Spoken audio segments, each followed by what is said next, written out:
Greetings and Ta-da! welcome once again to Roman of the Empire. I am your host, Roman. Tonight we are going to be discussing the 1984 David Lynch sci-fi classic to some, horror show to others, Dune. And speaking of horror show, our Vex, who was not happy The with Scissor Family! The OGs have returned! And we have added more to the ranks! Vex, do you think it's calculated that we're laying on the bottom? Pardon? Do you think it's? I mean, they got us sitting on the bottom. Do you think they disagree with us? This is prejudice. I call opinion-related racism. And so we do have quite a bit to discuss. And I'm going to ask the before we get rolling. When we do our introductions, just say have you just read the book and then seen this movie, or just seen this movie, or the new film and this one and the book, whatever your exposure to doing this. Keep it brief though, because we are under the usual time limit.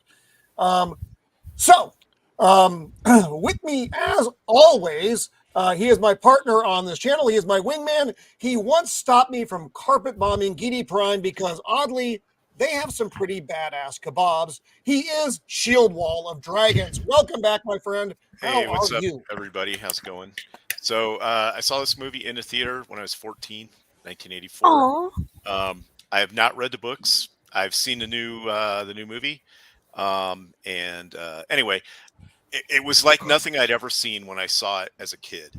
And it was kind of, as far as how it was so weird and kind of just the way it was shot and everything, it kind of mesmerized me. So maybe how I like this movie is a little bit skewed by that. But that's okay. I brought my helmet for the beating I'm about to take.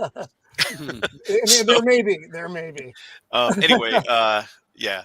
So thank you. Thanks for the chat, for everybody being here, and excited to get going on this. Right on. He is the scourge of Gotham, the nemesis of the Dark Knight. He is Joker voice. Welcome back, my friend. How are you? Oh, I am just peachy keen. So glad to have the original three of the Scissor family reunited.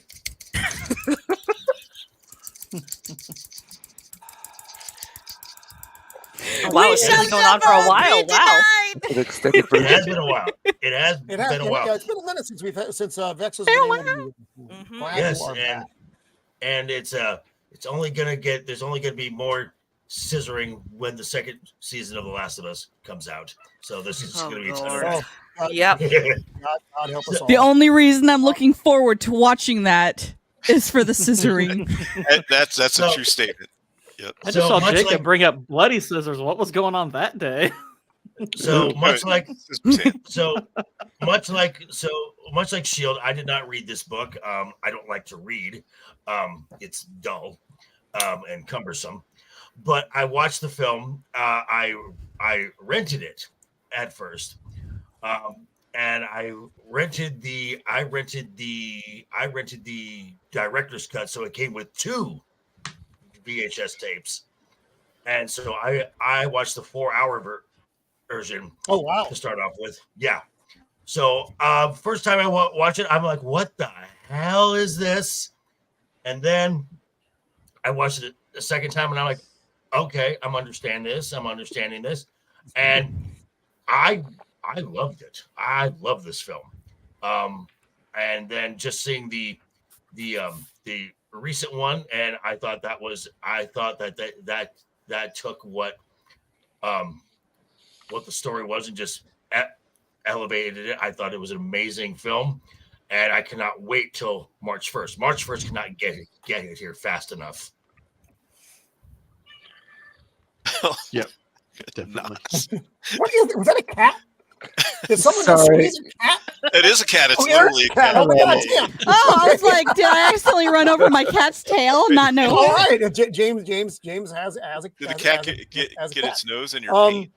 I've got a pussy in my lap. Sorry. Sweet mother of God.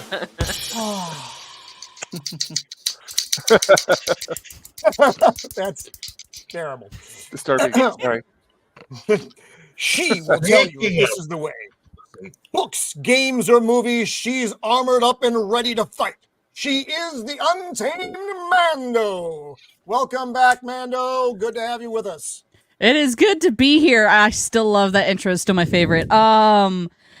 Yeah, I have read the first chapter of the first book. I was reading something also heavy, and so I put Dune down, but I will be picking it back up eventually. This is my first time watching this movie as well. So, and I also haven't watched the most recent Dune because it was not my thing at the time. And I was like, I don't know anything about this Dune. And now I realize that I need to be skewered. Interesting. So this was your first time? Mm-hmm. So we got a few first time viewers here. That's pretty interesting. I mean, for a movie that's been out that long. James, I do need to ask before we go any further. Have the cats seen the movie? No, the cats have not. The cats have not seen it. Because I let the dogs. I want to clarify before we move on. I let the dogs out, so the cats cannot watch it. Wait, there's a more important question, Roman. I'm There's still a more trying to find out important who let question. the dogs out. Do you have to drink something from your cat's body to avoid dying from poison? I was just going to bring that up. Does it have a rat strap to it? Oh, God. Oh, yeah, okay. I forgot about that fucking cat. That the movie was so Oh my weird. God. I was like, A cat why and is a there a rat attached to this cat? That And was then one I of the was like, I'm weirdest just gonna go things with it. I've ever seen. That's weird. And we'll get So to it. I think one of the funniest ways to watch it. So I watched it earlier in the week, and then I watched it again today. But I had it on like 1.5 times, so it was like sped up. It was so funny.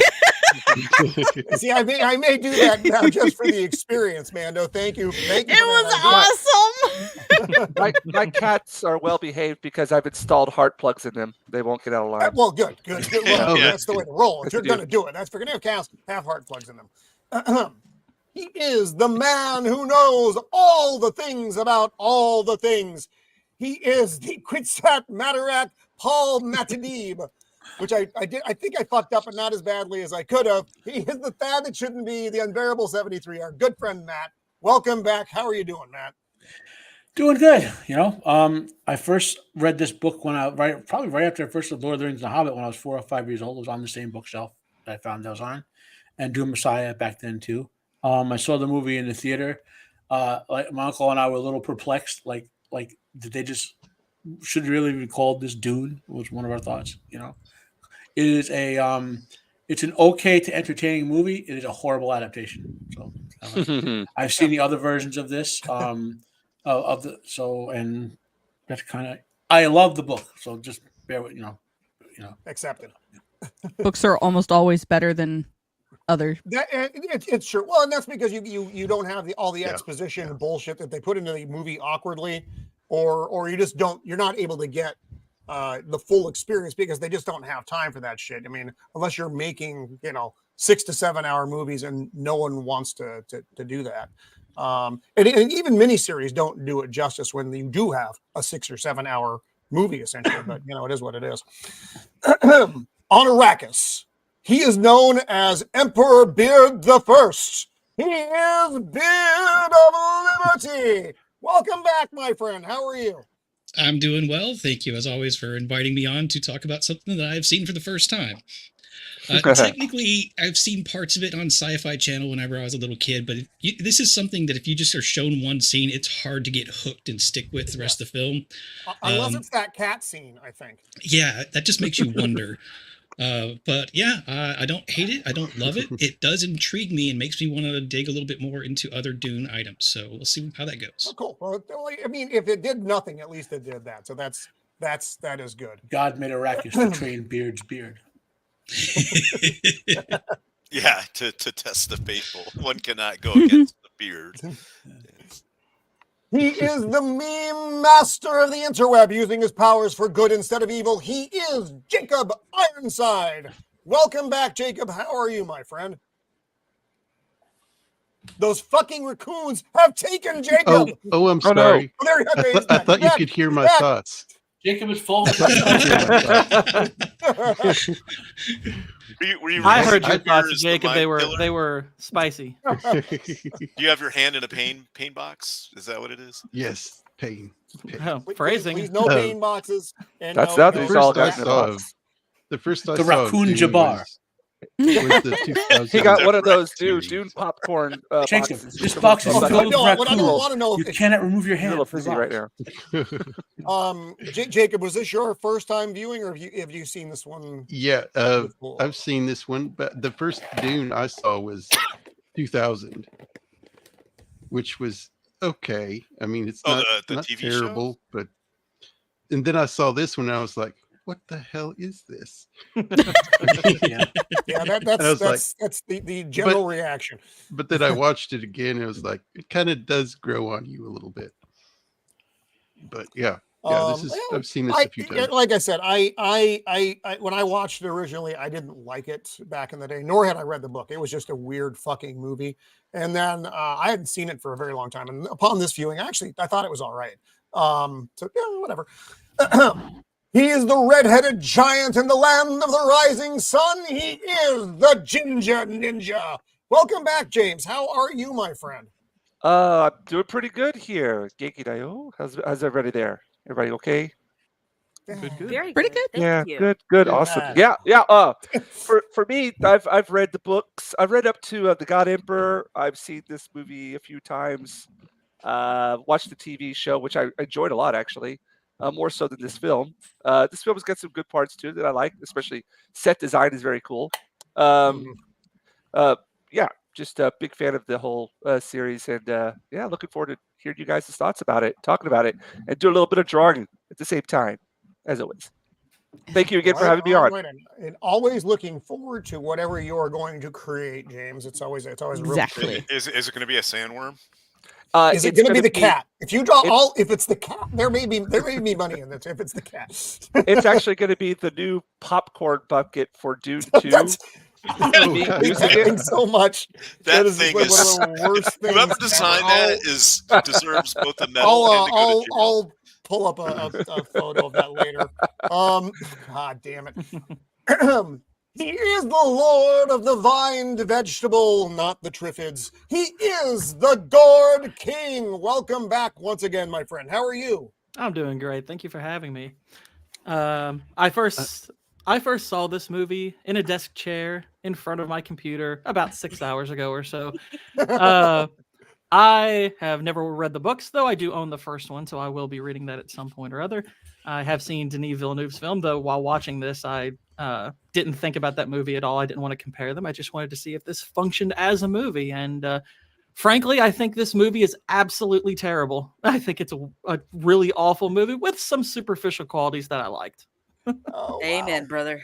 That's a lot. That's a lot. And speaking of hate, I'm full of love, you bastard. What the hell? Yeah, for she is not Vex Punk Rockia, Vex Hip Hoppia, or Vex Loungica. She is Vex Electronica. Return to us once more. Welcome back, Vex. And I'm sorry. I'm sorry. I'm not. Thank you for having me back on. It's always nice to be here. Just Thursdays are kind of crazy. How are you, Roman?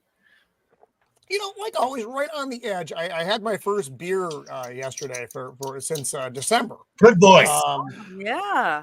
Yeah, it was. Then I had more, and then I had some. I was going to say, is that should we say vodka. congratulations or don't worry, just try again? Congratulations. No. It was an intentional timeline, but I actually did hear my liver whimper when I took the first sip. So it is what it is. It's the old leather boot will survive. So I'm doing all right, Vex. Thank you for asking. Very good.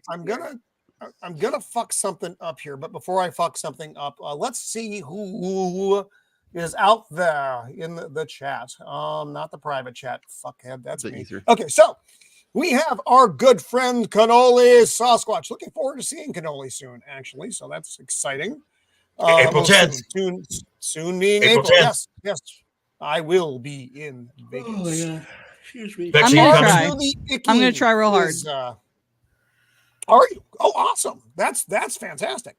Nice. R2 sent me a funny meme on the Twitter, so I did a bad job of transferring it over though. So because I suck. I'm not good at pretty much everything.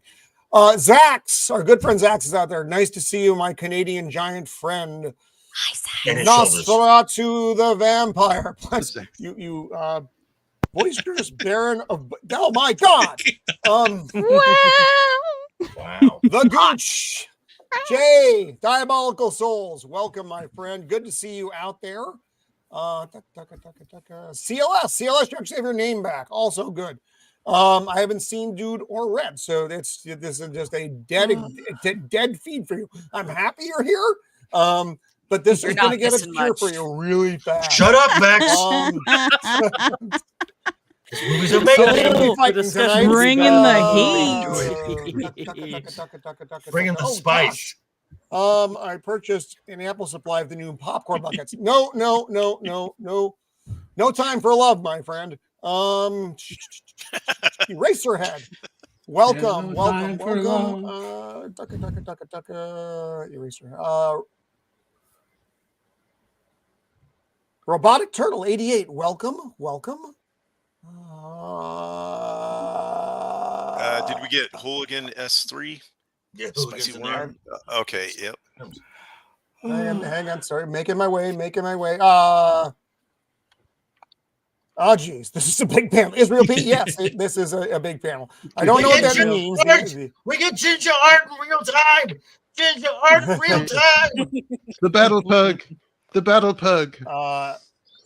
SM down That's awesome. 9. You can just call him Jalen.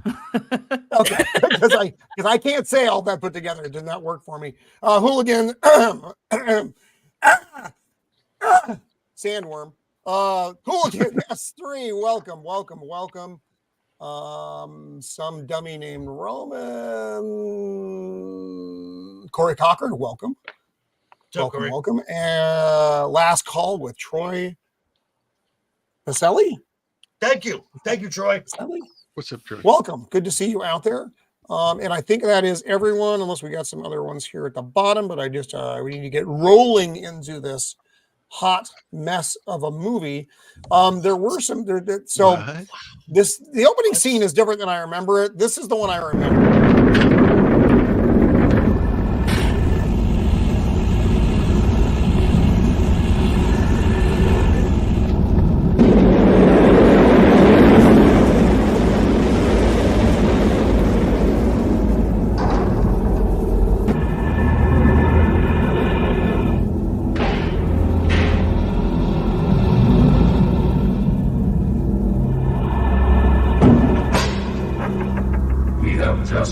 Space from ink.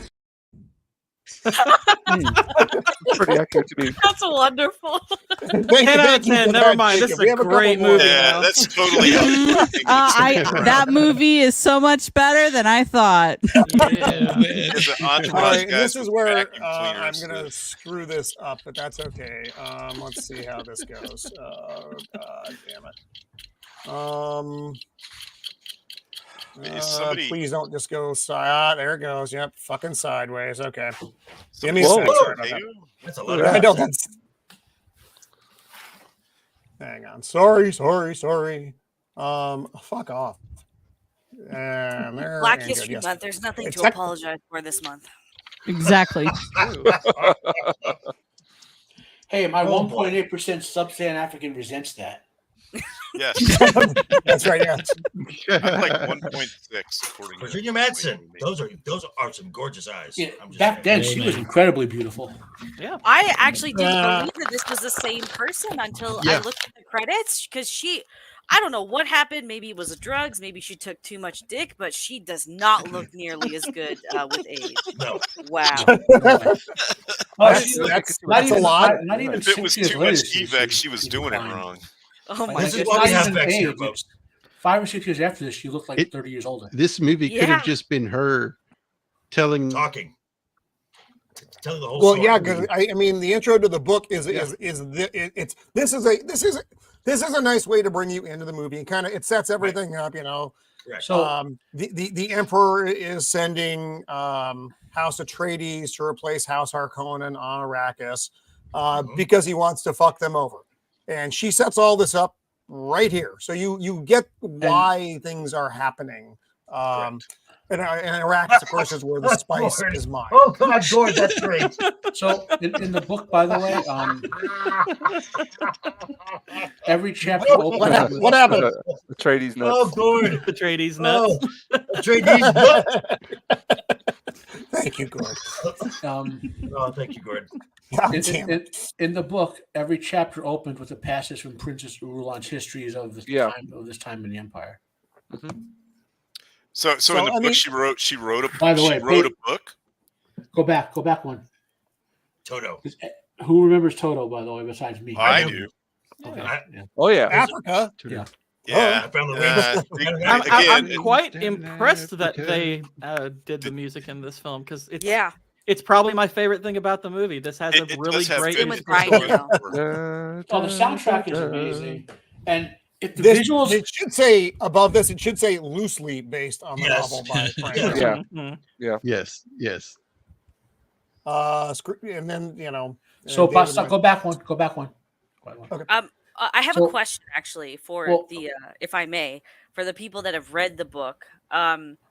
Is this a bit more of a movie that's geared towards diehard fans of the novel, and therefore a lot of this? No, not at all. No. Diehard fans of the novel would hate this movie.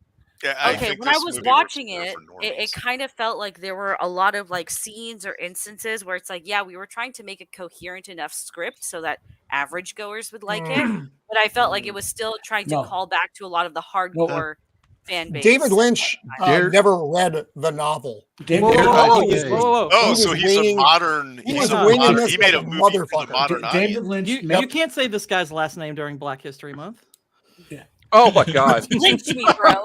Lynch me. David Lynch, for those who've never heard of him before, only makes art films that he himself would enjoy, and if you like them, hey, Though he doesn't enjoy this movie. No, he hates this movie. Yeah, I heard that he does not like this the theatrical version. The reason I wanted to show you is because there's a thing directors can do when they disown a movie, right? They have them take the name and put Alan Smithy there.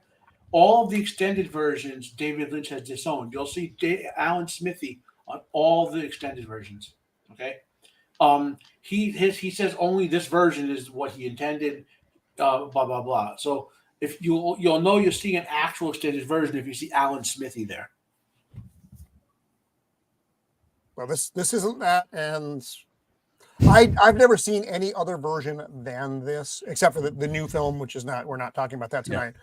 So as far as the David Lynch, the 1984 film, this is the only one that I've seen. Oddly, same as Vex. Yeah, I haven't seen the 2021 version yet. Just don't have a lot of interest in it. It's quite really the good. contrast. Yeah, okay. Yeah, that's what everyone tells me. Different. Yeah. So there's a tiny lore drop which David Lynch probably has no idea what it is. When Paul is doing this part, he mentioned something called the Benetelau. It's the only time they come up in this, but I don't know if he sticks up, if he even knew what that was when he put the line in there.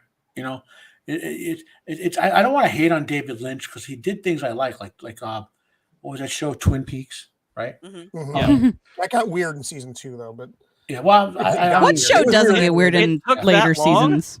Yeah. It was weird before. Okay. Agreed, but season 2 got weirder. I actually stopped watching in season 2 because it just got unimportant. Yeah. We're here to talk about Dune. So these are all the major players. Arrakis, the planet of the spice, Dune. Caladan is important only because it's where House Atreides comes from. You don't see it very much in the film. Gidi Prime, home of House Harkonnen. It looks like a dark, dank place. It looks like something that Terry Gilliam might have come up with. It looks like a 40K hive city or something. It's not like that in the book. I'll put it that way. Yeah. It's a massively over-industrialized world, but the Baron valued beauty before he became what he did. So he that's weird. I didn't know that. Like the streets were clean. Like if the streets were dirty, the Baron had you executed. I can see that. That I can see. Yeah. And then I can't pronounce this. Khaitan. The Emperor's planet. planet. Khitan. Yeah. It's pronounced Khitan. You're pronounced Khitan. So I enjoyed this opening scene quite a bit, where the guild is arriving. Oh, this is a fun fact I found. These the guild dudes, these from Dark City. What they're wearing are body bags. Yep. Yeah. That's fucking disgusting. And they had been used. Well, they're not used look body bags. At least, I mean, they look like conventional. tuners. They were. That's in. I mean, that's in the trivia for this. Well, I don't know if you noticed, but all the bad guys in this, like the soldiers and all that, or the people perceived as menacing, they wear like these weird fetish-looking outfits, like the body bag and all that. Yeah. The Sardaukar look like they're wearing, I don't know what, welding. Yeah. Now, I will say this: the one thing that I did not like about this film, and it just doesn't hold up when you watch the new film, is the depiction of the Sardaukar, because the Sardaukar look lame in this film, and then when you watch this, they look. I agree. That's one. That's a couple of them on the right there, on the left there. But evil In this scene here, Princess Irulan has 3 or 4 sisters. Matt, I'm not done yet, please. Thank you. Okay. It's Black History Month. You must defer to me. Shut up. So anyway, as I was saying, in the new film, they're almost like this cult, and you've got as they're getting prepared, you got the guy who is like deep throat chanting and stuff, and it's I know. We're like children. We're like children. You can't say something like that. But we know what you meant. But yes, but I was just going to say that there are some parts of the new film that has taken the mistakes of this film and really advanced them. But again, all in all, love this film because y'all are wrong. No, and for the most part, I do like the costuming in this. You're right, with the exception of the Sardaukar, because they, like I said, they look like evil beekeepers, and that's just not good. But as far as like the dress of the royal houses, they look and Baron Harkonnen, of course. But look, it's just very elaborate. It's just cool looking. I want to point out the still suits. I want to point out the still suits. They look like they are an actual working suit. I love the still suits in this movie. Also, apparently, Patrick Stewart and Max von Sydow hated wearing them, but they liked how they looked in them. So that was the trade-off. So Vex and Gourd, one of the things that you can do to maybe make this movie better is I watched it in 1.5 speed. So I sped it up, and it just made I was laughing the whole time. I didn't get anything on the second watch through, and it was awesome. Yeah, I don't think I'm going to watch this a second time, to be honest. Yeah, I'm never watching this movie again. This was fucking terrible. I mean, I could if I knew I was going to get paid to do it. But... Actually, I am personally hurt by this. I'm like personally hurt. Suck it up, Buttercup. We are the pain box, Joker voice. Hey, my life is a pain box. It's called and they're Fear's the Vine Killer. Kind of witchy ways ladies are the Bene Gesserits. I will want. And they have a really cool haircut. So there's also that. And yeah, the guild is showing up to tell the Emperor, they know what he's got going on here with the House. Why House Arrakis? Why House Arrakis? Why House Atreides is going to replace House Harkonnen. This is the dude I was talking about before the show started. He looks like that little motherfucker from Mad Max 3 who had the fucking who's it above his head. But I don't know. He may not be. He's just a little bald guy. This whole movie is the entire cast is full of. I think I've seen that person someplace. Yes, and it might be a bigger name that they just hadn't come into their own yet, and there might just be somebody who did like 2 episodes on like Star Trek or something. No, not Master. Was Kyle MacLachlan a star by the time, or was he? This was his first breakout role, I think. Yeah. Okay, gotcha. Gosh, he broke out with this. Well, he He's still did had a something career. else before this, but so he was like around, but this was like his first big movie. Gotcha. Right. Okay. And I This was his believe- first movie. And there's And he actually- worked with David Lynch on Blue Velvet and of course Right. on Twin Peaks. So Right. they obviously had a good working relationship. He's also in a great sci-fi Actually- movie called The Hidden. Which I Yep, highly about 2 or Oh, 3 fuck, years that's a after this. great movie. That's a great Yeah. movie. That is Yeah. a good movie. Yep. And what's that face from Babylon 5 is in it, right? Claudia, the one who played God, my brain's locking up. The hot one? She No, the one who played Ivanova. She's in that too. Yeah, the hot one. Oh. Claudia So here Black. we get a look at the Navigator, which is basically it's a mutated person who has the ability to fold space. space. And they've got They what can they read minds as well? I mean, it seems like No. they kind of Um, know They have a things. button mouth. no. At least in the film version of this. Well, okay, the film is whatever Lynch said. Like they don't look like that, by the way. The film basically is like they just have all the same sorts of psychic powers without going into why the prescience is big and why the genetic memories are big and all that. They can predict what you're going to say. Is the way their power works. Like Using math or something, probability. basically, you never heard in real life how the quantum supercomputers run the program in all realities. That's why they work so fast. That's how their brains work. That's what prescience is. Can I just also say this design of this creature is going to haunt my nightmares for a while? This looks like kind of like the brain bug mouth. from Starship Troopers.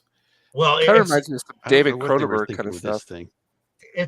it's also the mouth too. The mouth is the mouth. Right. Is, The The mouth mouth is- that mouth I was is- like, is no. bizarre. Very No, blood shiner. Oh. It's a mouth. And they're supposed to look like humanoid shaped fish. Yeah. Nailed it. That came out of the river next to 3 Mile Island, maybe. So one of the things, by the way, that gets totally like edited out of Lynch's version is all the politics and intrigue. That's like you just know that the guild wants Paul dead, and there's no explanation for that, right? They edit Princess Arulan and her sisters out of this. Like I was mentioning before, in the movie, you see her sisters in that one passing scene when they walk by her, like Prada Bene Gesserits. In the book, she's in a lot of political situations behind the scenes, manipulating things. So this movie isn't about like the visual splashes Lynch did. It should be about more like, well, I don't want to compare it to the newer version, but like I said, Lynch took a giant swing and missed. Is it me, or did that Reverend Mother look like she had metal teeth? She did, yeah. Yeah. Oh, her teeth look fucked up. They're weird Yeah, looking. Right? that was the other thing when I was She a must be kid, British. that intrigued me. She got the British teeth. That's a Lynch. Austin He Powers. makes everything look fucked up. This thing leaves like this slimy trail. So basically, what they show up though, and they're like, "Hey, yeah, we're fine with your fucking plan, with getting rid of House Atreides. Forgive I me, always my want to brain say gets hung Atreyu. up. Atreyu. I don't understand what this little motherfucker's doing with this this, vacuum cleaner. Oh! Did The you spice. see when you This were tank- watching it when this this tank first tank- comes in? A dude. The Is it leaking? He's vacuuming up the excess spice. hello. Yeah. that we what can- Who controls this- the spice? My God. This tank. The tank that in the tank was leaking, so they just gave one of the extras a mop to mop up the leak. What is this? An That's Ed why Wood he's production? there. Well, did you see when it? Oh, Did you see when it first came in?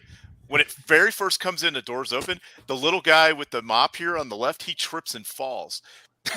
Oh, really? You can't, Oh, I and the never thing saw moves it. in I didn't front. You see can't that. see it. It's like really quick. It's like a split second. Yeah, he trips and. Oh, that's busts his head. hilarious. Poor little fella.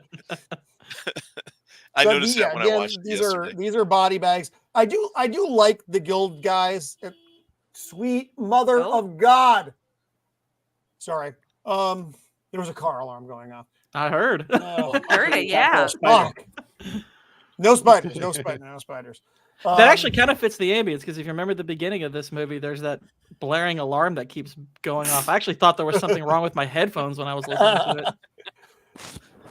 And here we have Caladan, which is it's a water planet, or at least it's there's a lot of fucking water here. It's not like certainly not like Arrakis and what we see of Giedi Prime, which is an industrial planet. So it's supposed to be just a beautiful place. It has a lot more water than Earth. And we get to see Paul, and this is one of the few scenes that you where Duncan comes in. Duncan, it's Duncan, right? I get my fucking characters all Duncan. mixed up. Duncan Idaho comes in. I think Gurney comes in this one. All of them come in. And he's basically studying up on going to Arrakis, which is kind of cool. That's my background. Getting the different planets. The novel version of this is he's absorbing information like a Mentat. He has the full Mentat training, which the Emperor, no one knows besides his mother and Thufir. But he doesn't have to drink the juice of Safu, right? No, because he can do that just with his biology because of the Bene Gesserit part. Okay. Here we have a harvester. He's just like I said. He's reading up on Dune. It's Giedi Prime, and that's the Duke's ring. I don't know why that's here. I guess that was some exposition for you. Exactly. So you know that was what. exposition, and I immediately picked up on it. Even when I was 14, I was like, they just threw that in so we know what they're talking about. Yeah, and I still did. Yeah. Harkonnen, Baron Harkonnen says he will claim the Duke's ring as his own. Okay. Paul is trying to figure out his visions. That's what Lynch is going with. And here we have it's Duncan and Thufir. Thufir Hawat. Patrick Stewart. How do you pronounce his name, dude? Thufir Hawat. He's got the best eyebrows in the universe. Thufir Hawat. Oh, yeah. They are delightful. Yeah, good eyebrows. Thufir Hawat. Now, do He's all got more Mentats hair look like that? The big eyebrows and stuff? Yeah. Okay. The Mentats? Yep. They all, it's part of their. Yeah, they all got that like lower lip STD thing going too. Yeah, I know, man. What's When going on there? Picard was a junior officer before he took command. This is the best performance in this film, and it's sad his scenes get cut out a lot. Patrick Stewart as Gurney Halleck. Oh yeah. Yeah, he was good as Gurney. Yeah, he plays that weird guitar thing in the extended version. He plays it in the new version. So Gurney is supposed to be training Paul in combat. Paul is being a little bitch in this scene. He doesn't feel like doing it. And I hated this so much. This is their fucking shield. I fucking hate the shields. Oh my god, I fucking hated it. It so turns much. into Tron. It was freaking awesome. When I saw this in the theater, it was like nothing I'd ever seen. Minecraft. Well, the thing is, they had I know. Oh god, the shields exist. They had to put it in somehow. Otherwise, you would not understand why they don't fight with. There had to be a better way. There had to be. Yeah, I mean, Lizzo's stardom is like nothing I've ever seen. It still sucks. I like how they distorted their voice. I thought it was cool. Yeah, I didn't have a problem with this. Yeah, especially it was in Tron. I've just seen Tron recently. Hated it. It just reminds me of 80s. I'm just thinking 80s here when I see this. Well, yeah. This does. And so the way you get through the shield is to go through it very slowly. If you try to, swinging away, it's slowly. And it's interesting the weapons that they're using as well. They're using knives with a physical object. Well, that's something that they don't really bring up in the movie. Is the reason that everything's been like outlawed, certain kinds of weapons and technology, which is a big important part of the movie. But they just don't bring that up, do they? Yeah. Well, they also don't bring up las guns, which is the reason you don't see people like fighting with lasers and everything. Is because a las gun hits a shield, causes a massive nuclear explosion. Yeah. So this is interesting. Dr. Yui, that's Dean Stockwell, who you may remember from Quantum Leap. Yeah. That's Al from Quantum Leap. He's fucking unrecognizable, though. I didn't even know that's who it was. I knew he was immediately. I've seen him in a lot of stuff. I think he's also in a Battlestar Galactica. Yes. Yes. And he was in that Langoliers TV movie, which is horrendous. But he's been around a long time. He did one of the Lovecraftian films way back in the day. I can't remember what it's called, but he played one of the Waitley's and trying to summon one of the old ones. He's been around a long time. Yeah. Roman. Yes. Show Ginger's screen for a second. Oh, sorry. I'm being neglectful. Okay. I apologize. Oh, wow. Very nice. That is cool. Nice. Wow. That skeleton art was kind of cool. And you've only been there for like a second, too, James. That's like years worth of work for me. Now think about how much time David Lynch had to make a good movie and failed. The weirding module is the voice amplification thing. That Total is garbage. Completely made Yeah, up. completely Yeah, garbage. Yeah. This is the worst You thing can use about sound. this movie It for me. amplifies sound to make it into a weapon, but it's a dumb. little hokey and it's completely made up. I But liked this is it. what- I didn't like this Oh, thing though. This I was like, Yeah, this who's gonna this train is with this dumb. thing? It's dumb. And then Right. also it's got like blades, so if you mess up, it kills you. This Right. kind of was the moment in the movie I was like, what am I watching here? I do like how everything is almost like a steampunk. Like their uniforms Yeah, are like yeah. 1890s, but and that thing is looks like it's from like 1910, you know, or Now, something. I don't know. It intrigued me. And Go ahead. And Yeah. I will agree with Shield. Whether it's from the books or something, I don't care. But the weirding modules as exist in this film, I thought was a really cool concept. I loved it. I don't Yeah, understand I them. liked it. I liked the weirding module, but I wish it wasn't the weirding module. I wish it was called something else, and it was just something else instead of taking the place of the weirding way. Yeah. Okay. Yeah. Well, because this is my, and this is just Roman's brain though, because they don't explain why there aren't the regular weapons. Yeah. This is, I mean, David Lynch explained something. why is this more effective than a blaster, for instance? I mean, really, it does the same thing, right? Tell me if I've missed something in the translation. It's just something unique, but it does the same thing that a blaster would do, right? So, my guess, based on David Lynch, barely having read any of the book at all, since he didn't read any of the books and understand why the anti-technology theme was in Dune, he was like, "This must be some futuristic, low-tech society. So this will be cool to have this thing in there." So he was ahead of his time. He was like 20. He should have been in 2019 when, you don't read any comic books and you make a comic book movie kind of stuff. Let me ask Vex a real quick question. At what point in the movie were you like, yeah, this is not going well? About 20 minutes in. 20 minutes? Wow. No, because wow. Yeah, I could see how you could get there maybe. Because the first time I started going, well, okay, what's going on, was when that combat thing came down. And I was like, all right, it's in a little circle. This doesn't make any sense. But yeah. Yeah, No, it's kinda, just it was a little too dry for me. I just like other films that I've watched in this genre that do the same thing, trying to world build. It feels like there's a bit more. It doesn't feel as static or robotic, which is kind of what I got from this. Because when I watched it this time, so I got to like it was like an hour and something in before they even got to the part where they're in the desert, and I was like, yeah. Man, when it hits the desert, though, it goes so fast. Right. They jump. Yes. They just speed through the second half of the movie, or the last third why you of the got to movie, watch whatever the like fuck the it is. It just goes so quickly. We get to meet the Duke finally here, Duke Leto Atreides, and he has this kind of weird talk with Paul. It made me uncomfortable. Yeah, the whole interaction he had with everyone else just kind of was very odd, in my opinion. It's just, I am proud of you. I want you to be proud of me. It's like, well, good. I just said I was proud of you. It was weird. Every time I see this actor, I think of it's clunky. It's really clunky. Air Force One. And to the Mouth of Madness. Okay, yeah, and he was also he was also in Air Force One too. He was in tons of stuff. Yeah, and the Seventh Seal as well, the Demi Moore End of the World movie. Mm-hmm. Yeah. So again, this is kind of a heart-to-heart dad talk.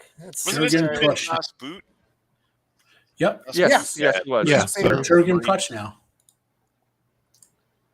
So now Paul's dreaming. You're seeing water dripping. Faye. Yeah. And this is funny because Sting shows up a lot in like the promo stuff for this, but Sting's in the movie for like a minute. It's because he was a big star. There. He was a big star, so they were going to use him as promo stuff. Yeah. It's kind of like Paul Argyle. Yeah, exactly. Because he's not in it. Which which Cavill And needs to fire. She's really pretty too. Okay, quick question, real quick. Sean Young. Who's seen Argyle? I fucking Argyle? hated it. Garbage. Okay. It's Which is terrible. better, this movie or Argyle? Argyle. Argyle's better than this. Still Argyle. Yes. That's because it has Henry in it. Okay. Yeah, I hate to got it. say it. I was thinking of bad movie comps for this, and I was kind of surprised at which ones, even in the modern day, I think are better. Like even like David Ayer's Suicide Squad. I was like, I think that's better than this. That made me sad. Bush knows what's up. Yes, Sean very young. Very yeah. young. This yeah, was she's- just yeah, after she- Blade yeah. Runner. Yeah. Although this was after Blade Runner, she actually looks older in Blade Runner than She she does in does. this. which I Well, think is that's because of interesting. the way she's dressed and stuff. True. Yeah. Yeah, she's just wearing a fucking Fremen suit in this. Yeah. I didn't even know. I didn't even realize it was her until she becomes a little. I mean, I guess slightly more prominent in the movie. She's not much at all, to be honest. I think So Beard. this I is think Jessica, Beard is by the the way. This Kwisatz is- Haderach. He's bald. Well, you know? I think his beard is. Yeah, that may be so.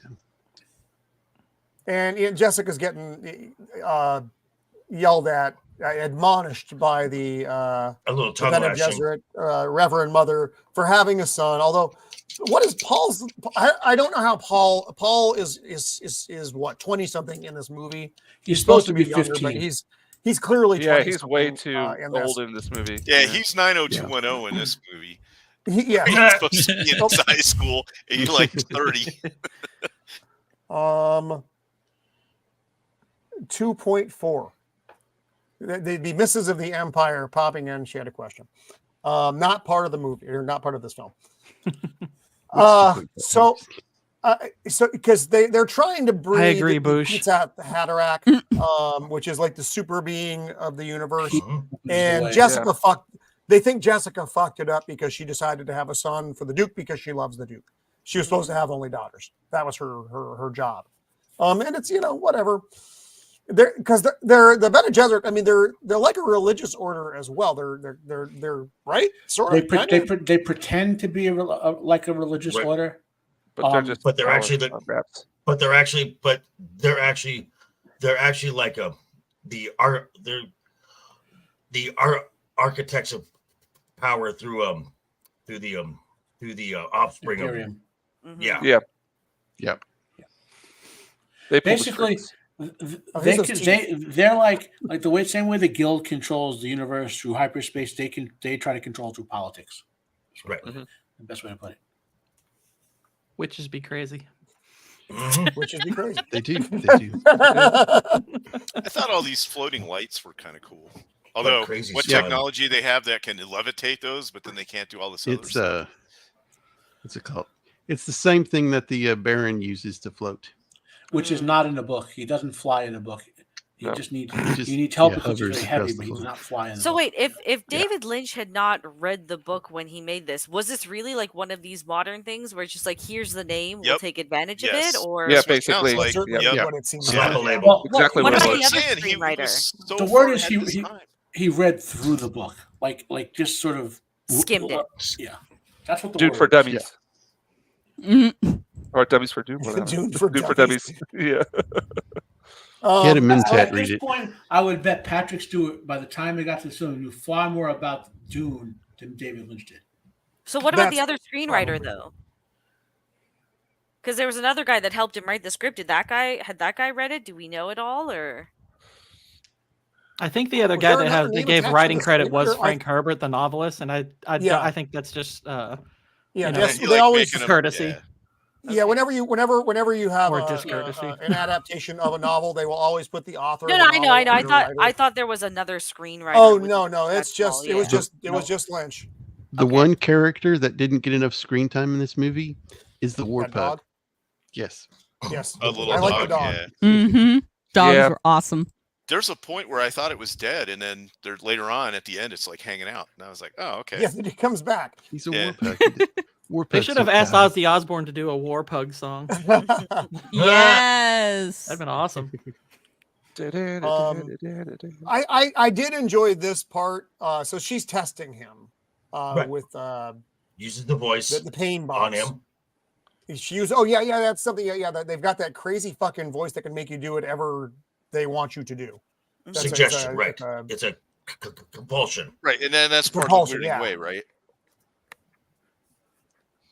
Why don't they have eyebrows? What is it with the no eyebrows? That's weird. David Lynch. Again though, I love I like the costumes here very much though. I like the Bene Gesserit costumes, and I like the uniforms of House Atreides. It's just it looks good. Wonderful, and the Yeah, costumes, their sets right? are beautiful. Yeah. Yeah.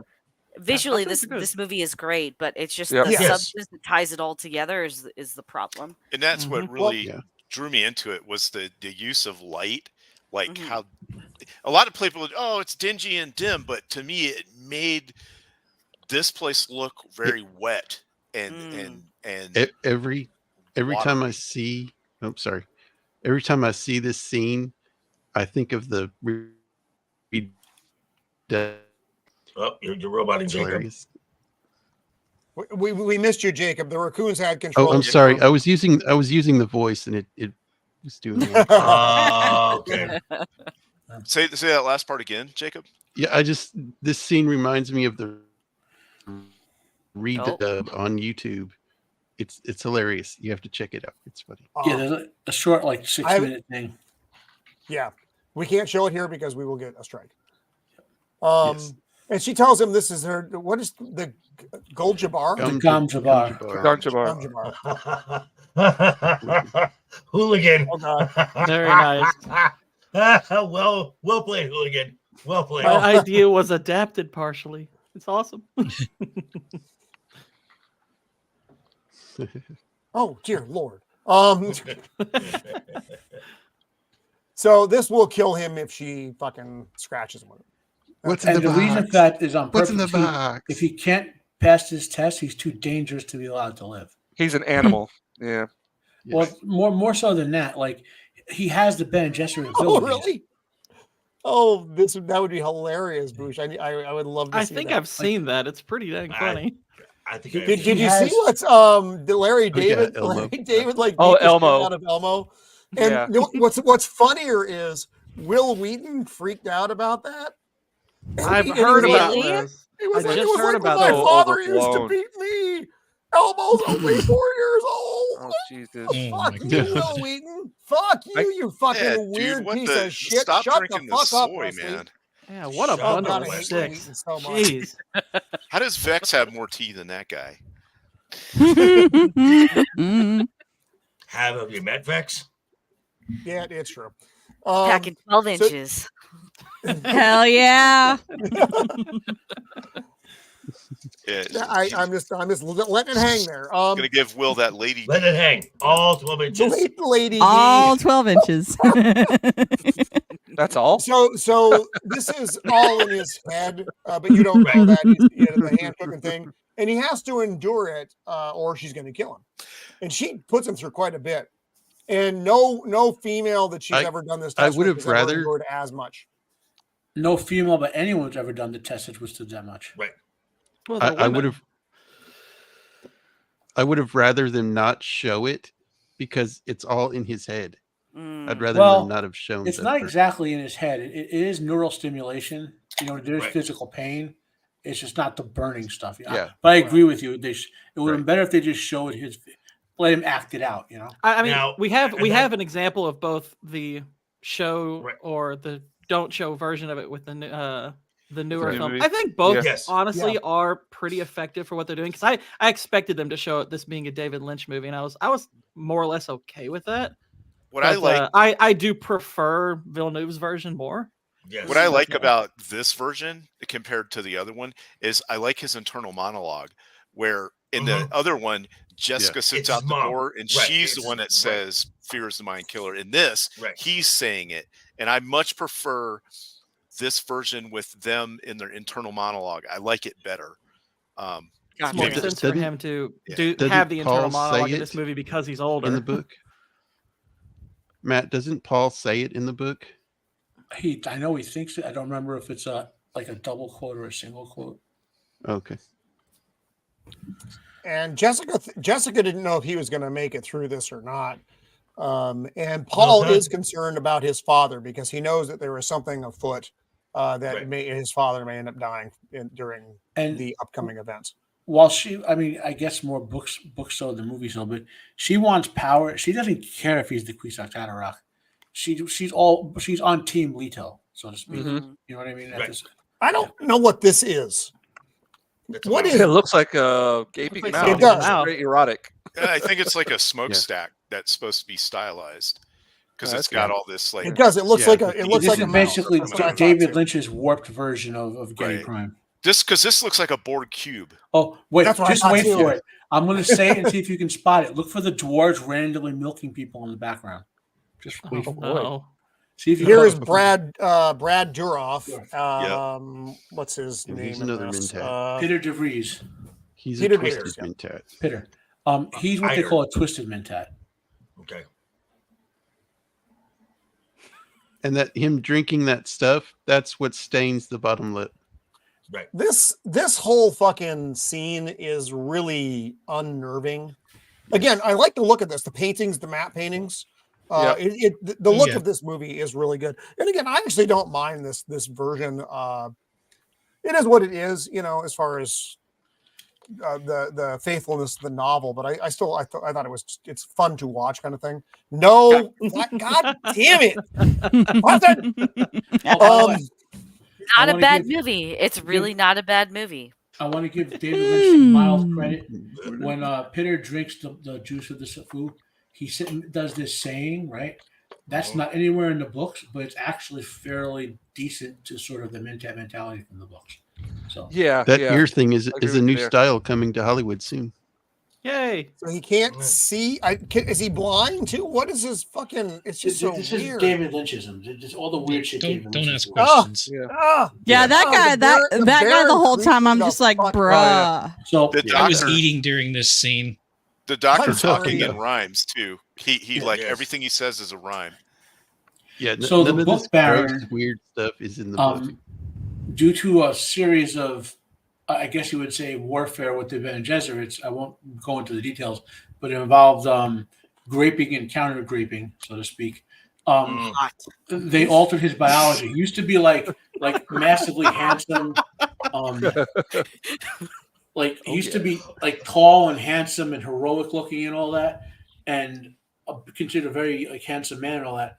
And the hard punishment to him was to give him this disease that makes him like perpetually obese, but never sick from being obese, so he won't die younger, and he can barely walk anymore. So the suspenders help him walk around. He doesn't fly around. He doesn't have like pustules all over the place, you know. Oh, that's interesting. I didn't know that, and that's actually useful. Yeah, as far as context goes. So the new movie, yeah, Harkonnen is much better then. And he knows the Bene Gesserit did it to him. He hates them. Like he knows they did it to him. I feel sorry for Gingers after this whole depiction. Right. This movie did him no He favor. doesn't know. The end result of all what the thing with the Bene Gesserit was that Jessica is the Baron's daughter. He doesn't know that. Yeah. Right. Yeah. Well, they never say Well, anything in this movie at all about it. No. No. Yeah, I didn't know that either. Yeah. So you have the Beast Rabban is the stouter gentleman, and of course Sting. Feyd-Rautha is Sting, the beautiful nephew of the Baron. This scene made me uncomfortable as well, though. It's just everything about it was just icky. Yeah. And I think it's designed to make your skin crawl because it does. It also, like, everything in this looks like it's a big green screen, which I thought was kind of weird, but they didn't, whatever. Well, I think the scene was to really make the Harkonnens really make you not like them, like right off the bat. This poor little fella. This was. Oh, this was the weirdest part in this movie. Oh God, yeah, he's putting new flowers in, I guess, and the Baron is having some kind of moment. And it was just very uncomfortable. Here you get to see him fly for the first time. Him flying around made me laugh, to be honest. It was so ridiculous. And his toenails look disgusing with that. All of him looks disgusting. Yeah, all of them. Yeah, there's not anything narrow on it the down. Baron that is not gross. I'm offended that they're all Gingers. I'm saying, I'm not happy with this that. movie did you all no favors. Yeah, they're trying to really like go into that whole thing about us not having souls. Bastards. Plus, are there no women in their Did you have? society? Okay, Roman. Did you have to show all the slides for this one? Look at what? And then he pulls out his heart plug, and then he's dying, and it's just so fucking creepy. When I saw that in the theater when I was 14, that was also God. like, wow, this heart plug. I actually thing. think this still holds up pretty well Hey, right Pops. now. I'm surprised Stop they haven't ginger really. hate. I'm surprised there's been no like outcry against this movie because the flamboyantly gay character has all those STDs. Yeah. That's not the least of the problems, but it's it's also a problem. Hooligan again. Oh, fuck, nasty fucker. So they're gonna Warpug. The dog. They're leaving. Love for Duke Leto. Oh, look at that. These ships, I don't think you really get an appreciation for the scale of these things.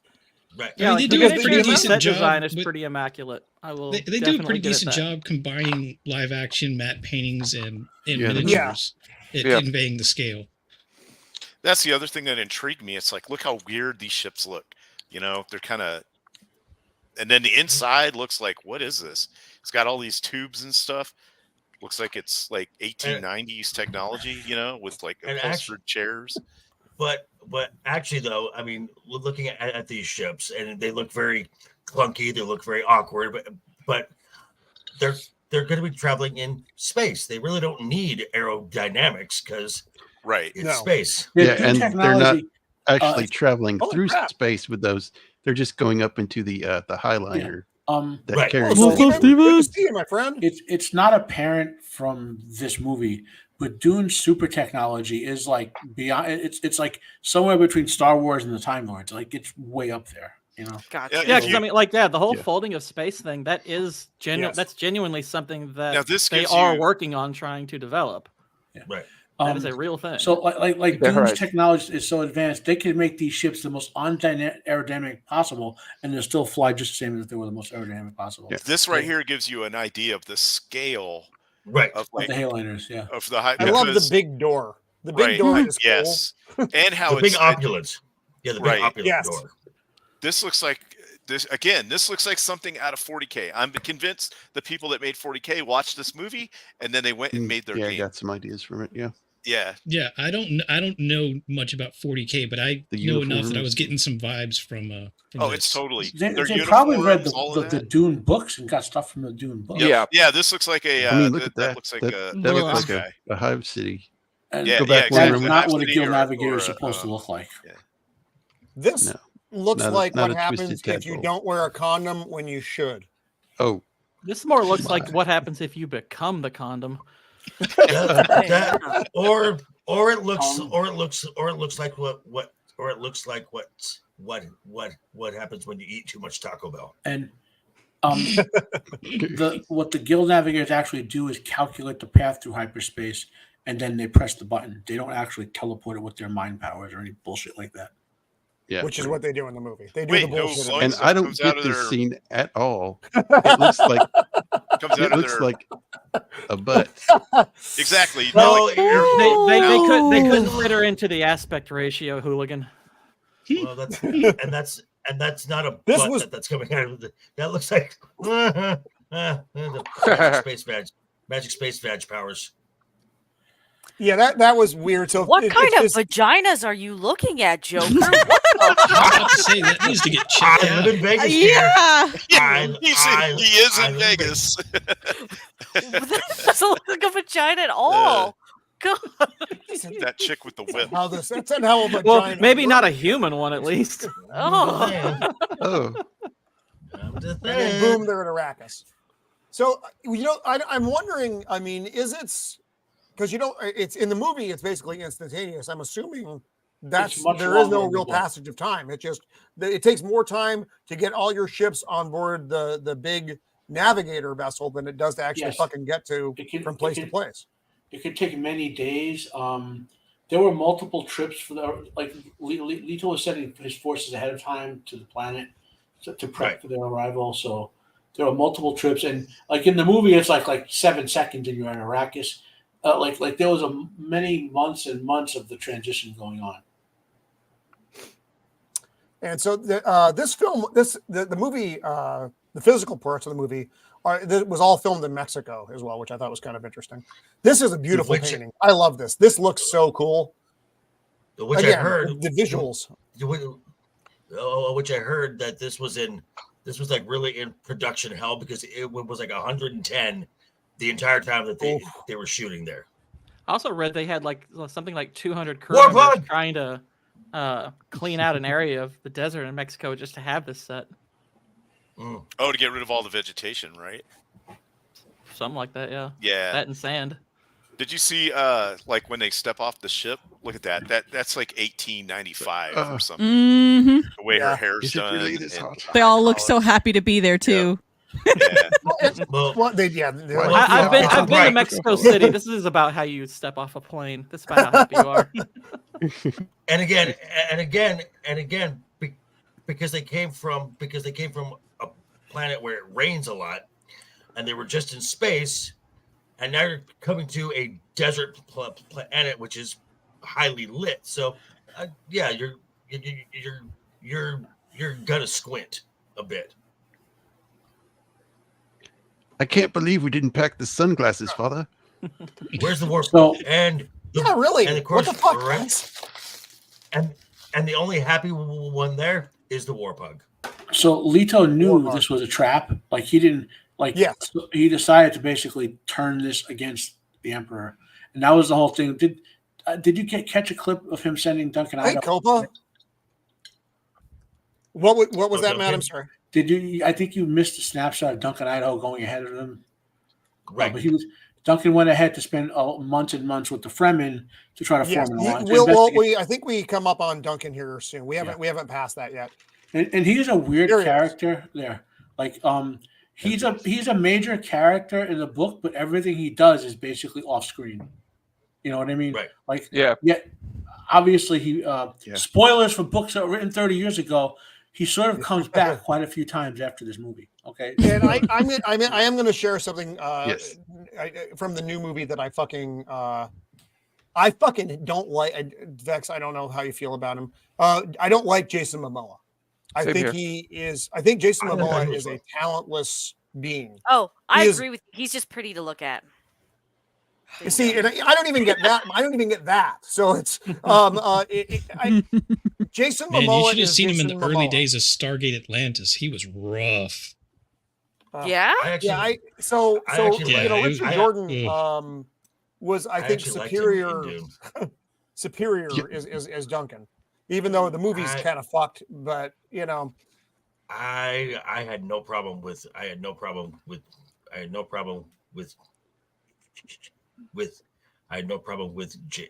Jason in Dune.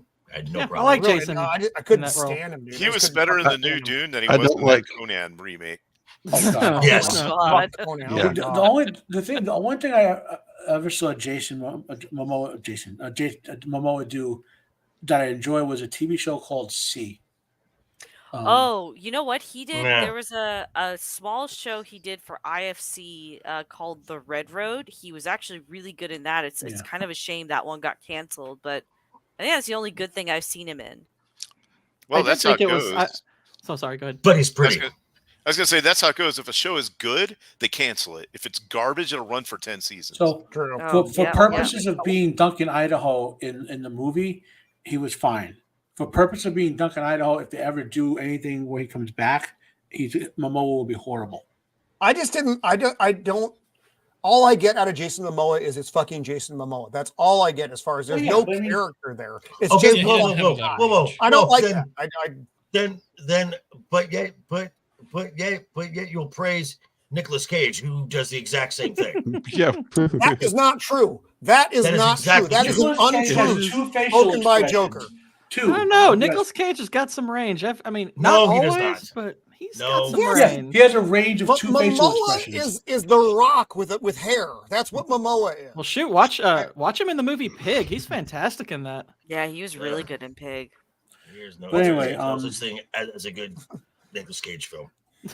That's nonsense. How dare you? So I didn't know that David Lynch was up for Return of the Jedi. I'm glad he didn't direct it.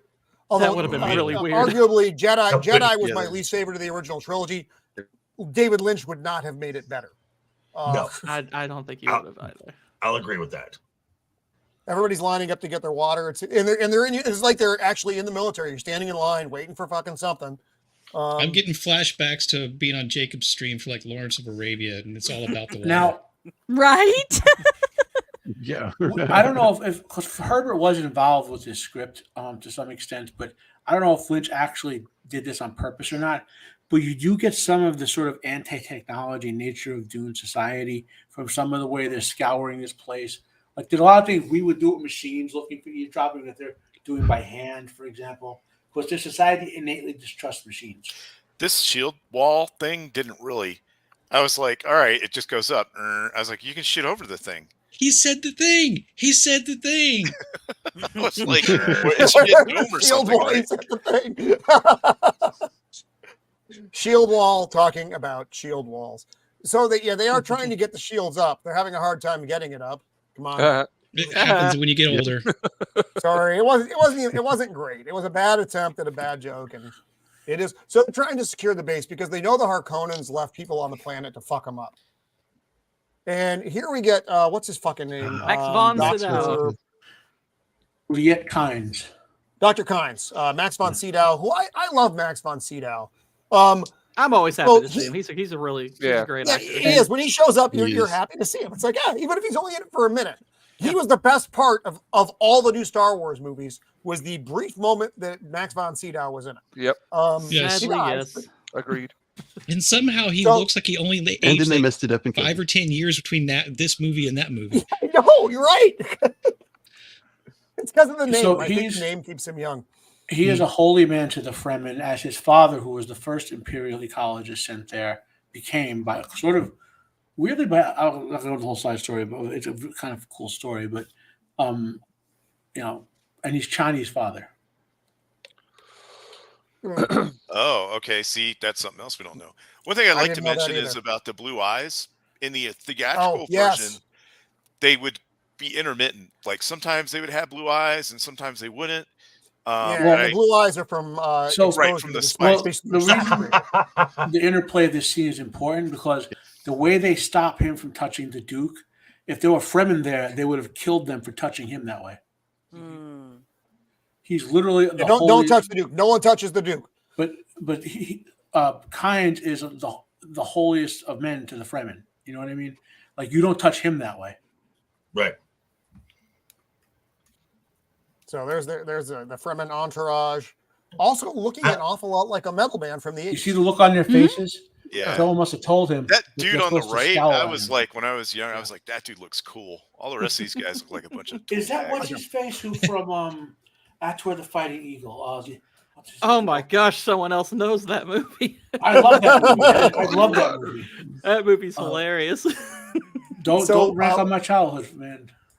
So what is cool here? Paul Wow, look already at that knows how to fucking do his suit up the way that the Fremen wear them, and I like the still suits. it's fulfilling I think that- prophecy. And Well, again, Man, it's- he's and got Not a exactly. again, his internal Judge Dredd monologue, chin there. which So- gives you this, and he will know his ways your ways as if born to it. It's in his mind, so he doesn't have to say it. It's not written anywhere, but you get Right. the point. And that's why I like that they did that in the movie. It makes So more this sense whole- than other ways of exposition. This whole thing about fulfilling prophecy and all that, and then the part where the Shadow Mape shows up and has an interplay with Jessica, for example. The most of the Dune galaxy, or a lot of it, is like kind of like backwater planets. So Hey, Tim.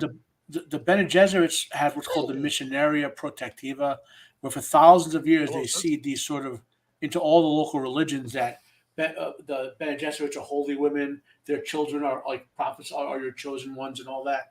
So when they know he's the child of the Bene Gesserit, right? Remember, she said the seed, Helen Guy's mom said that the seed's been planted or something like that. So they know a Bene Gesserit is coming, and she has a child. Wow, Boosh. That's wow. In the book. Oh, that's terrible. Fun. Boosh, don't you realize you're making Michael literally shake with rage? I'm so glad I didn't have that drink in my mouth yet. I'm just gonna. So this ship is wonky as fuck. This is that steampunk stuff that we were talking about before, though. Look at this. This does not look like it is an advanced craft at all. This does look like it fell out of the. Come on, these are what the insides of the first helicopters look like that Roman started out on. Yes, back in the day when Igor Sikorsky first built the helicopter, it was very similar. You had to pedal them with your feet. It's pronounced Igor. This is fly this way. No, this way. This the ornithopters, which is what those are called, are actually in the book. Just I don't know what they look like. Though the look, and again, the look of the new ones are fucking night and day superior. Right. I do like the steampunk thing. I think it looks cool, but basically it's a flying fucking box in this one. So whatever. It's the shuttle from Ahsoka. I knew you were going to say that. I agree. It is.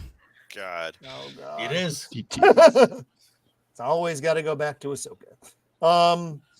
No. So they're just kind of tooling around. They're going to take him out to one of the harvesting where they harvest the spice, and they see a fucking the worm.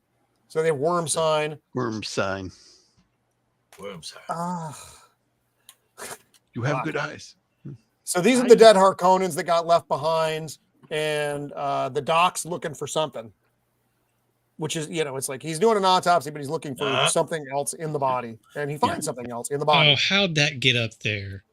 That fell on it. It fell on it. And we were wrestling, and it just slid up there on his face Whoopsie. too. So he's like, "What are you doing, Doctor?" It's kind of out of order, but at this point, they know someone in House of Trade is a traitor, so they're all kind of checking up on each other, and most of them conclude that Jessica's the traitor. Yeah, and that sign on his forehead is Imperial conditioning. It means he's uncorruptible. He's a Sook physician. I was going to ask if Vex felt like that was cultural appropriation. I'm cool with it. It's kind of rectangular, triangular, so you can get away with it. It's okay. So real quick, Vex doesn't have much longer with us. She's got other places to be, moves to make, things to do. So just ask her real quick. Like, so 20 minutes in, you started to dislike the movie. When did you start to hate the movie? 25 minutes in. So what's your overall like rating of the movie and stuff?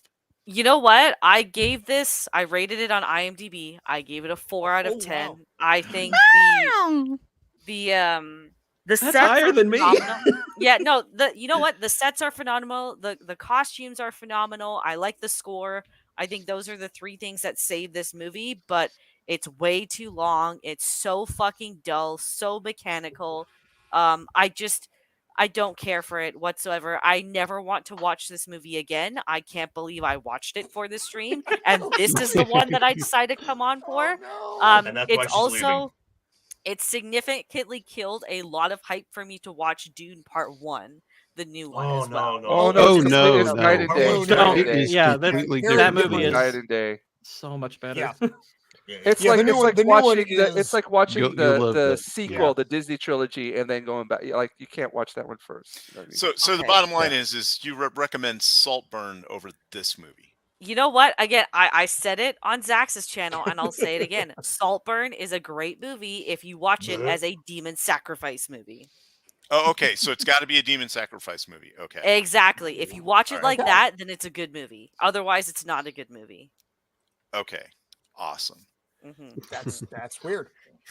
So what do you got coming up? I have a Madam Web review coming out next week, and then after that, will be a True Detective Night Country review. Oh, fuck True Detective. Fuck True Detective so hard. It is so fucking terrible. It's fucking hate it. horrible. I wasn't I'm planning watching on it. doing a video. But Yeah. because I want to find out what happens, but I fucking hate it. I've been reviewing it week by week with another channel, and I'm just like, wow, this is so bad. I need to make a full length video on it. So This is killing me. Great. Oh man, thanks I for love being you. here. College Yeah, never thanks changed. for being here, Vex. It was awesome to have you. no, it's on. my Yeah, pleasure. later, Just Vex. Sister. I can't stay longer. Yeah, no, that's cool. Well, we'll try to get you back. I'll try to find something that isn't as objectionable for you. You know what? I before- would really, really like it if you just did a Fifth Element stream. I think that would Yes. more than Yes. done to our we can relationship. order breadsticks from Olive Garden. Yeah. Yes. I We'll I cut the think we breadsticks should in do half with that, Ro. scissors. What's the Let slowest the bundle of breadsticks flow. Hey, Gord. Hey, Gord. Gord, Yeah. really quick. What does that chicken sound like? Don't remember. I know what you're talking about. I don't remember. Mother dick. Oh yeah, that's the word. Brother Dick. Mother dick. Yes. You're all very funny We are. folks on the show. We Yeah. are. gosh. That's why you bring us on, right? We're the comedic It's relief. fun. No, it's true. So Vex, Mine- thanks for being with us this No, week. Sister, thanks sister, for I love having you. me. And Scissor, I sisters love and you brothers, as I love well. you too. hey, when is season 2 coming out of The Last of Us? Last Do we of know? Us next year. Yeah. Next year. Oh, so we have a year before. Oh, good. Well, we'll definitely have to have you back before then. Oh, 100%. Yeah. I'll pray okay, it cool. gets canceled before then. Unlikely. They start filming. Not- Yeah, we're No. gonna have to form a prayer group for that one, I think. All right, take it easy, guys. Have a All great right. rest of the Have week. a good Take one. care, Vex. Yeah, thanks Bye. for being here, Vex. Oh, whoops. Oh. Whoop. Hold on. What the fuck? You can do it. I'm leaving. I'm not leaving. Ha ha. But why are we staring at Yui? Sorry, that's Anyway. just what was on the screen. That's Well, he could hear us and he was unamused, obviously. Right. And so, and so now we're back with the Morgan Elsbeth. I mean, Luke Atreides. Jürgen Panchetla. going to the So harvester. I like how I they love do this it. here. I love Yeah.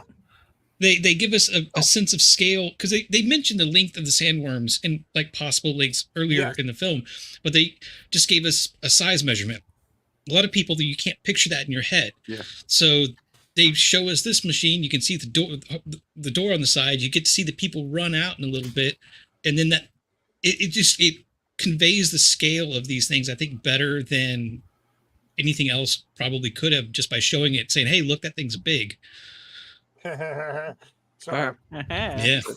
Well, these are small sandworms compared to the ones that show up later, by the way. Right. Yeah. I see you have a sandworm, and yours is a big So as mine. they know a sandworm is coming because they get attracted to the vibration of the harvesters, and the ship that's supposed to come and save the dudes isn't going to make it in time. So the Duke, this is where they start say, the doctor gets an impression of the Duke because he doesn't give a fuck about the spice. He wants to save the men, and that makes a real impact on the doctor as to House Atreides and how different they are than House Harkonnen. Mhm. Well, okay, so they don't know the importance of Kynes to the Fremen. So Kynes is evaluating them for the Fremen, even though they think Kynes is evaluating them for the Emperor. Yeah. Right. Again, this whole scene looks. I do like the look of this. I don't like the look of their ship externally. Internally, I think it's cool looking. Externally, I think it looks like shit. Here's the worm coming up to eat the harvester, though, and you're right because you saw how big the harvester was. Let's go back just a couple things here so we can see the guys running out of the harvester. So those are those big fucking wheels on the side of the harvester, and there's that little door with all the guys pouring out of it. So the harvester is fucking massive. Mm-hmm. Here we go. And the worm just fucking comes up, and it's not even, it's about the size of a Snickers bar to the worm.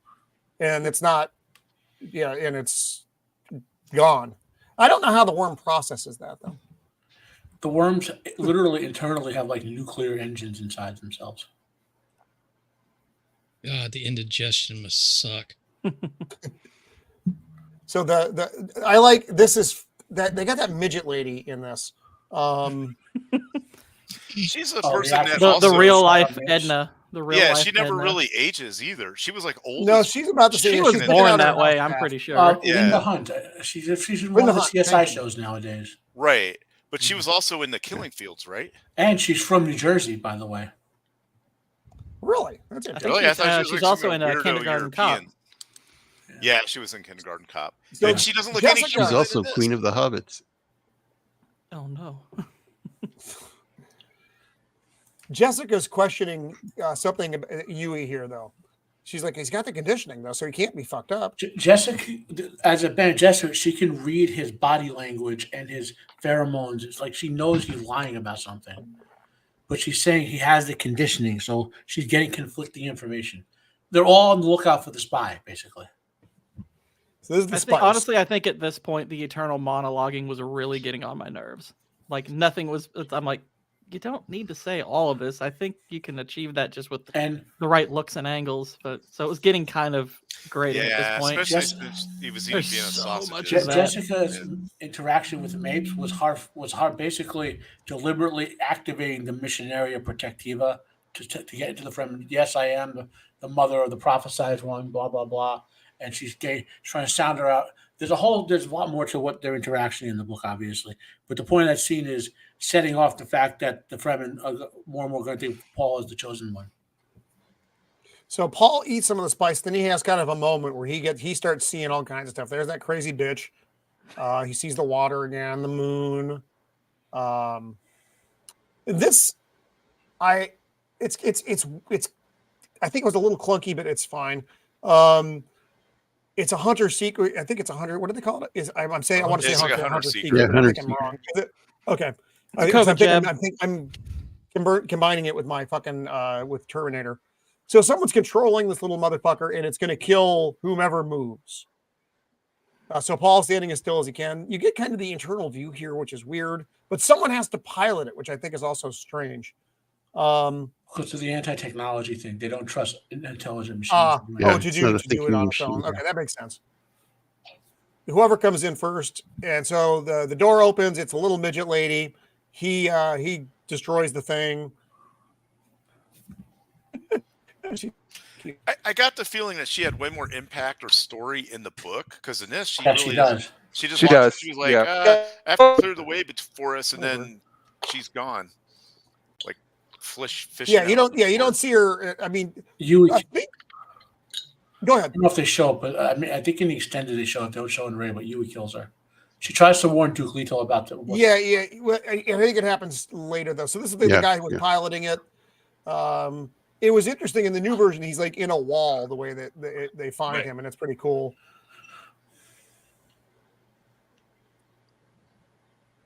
So the Harkonnens are coming. They're attacking.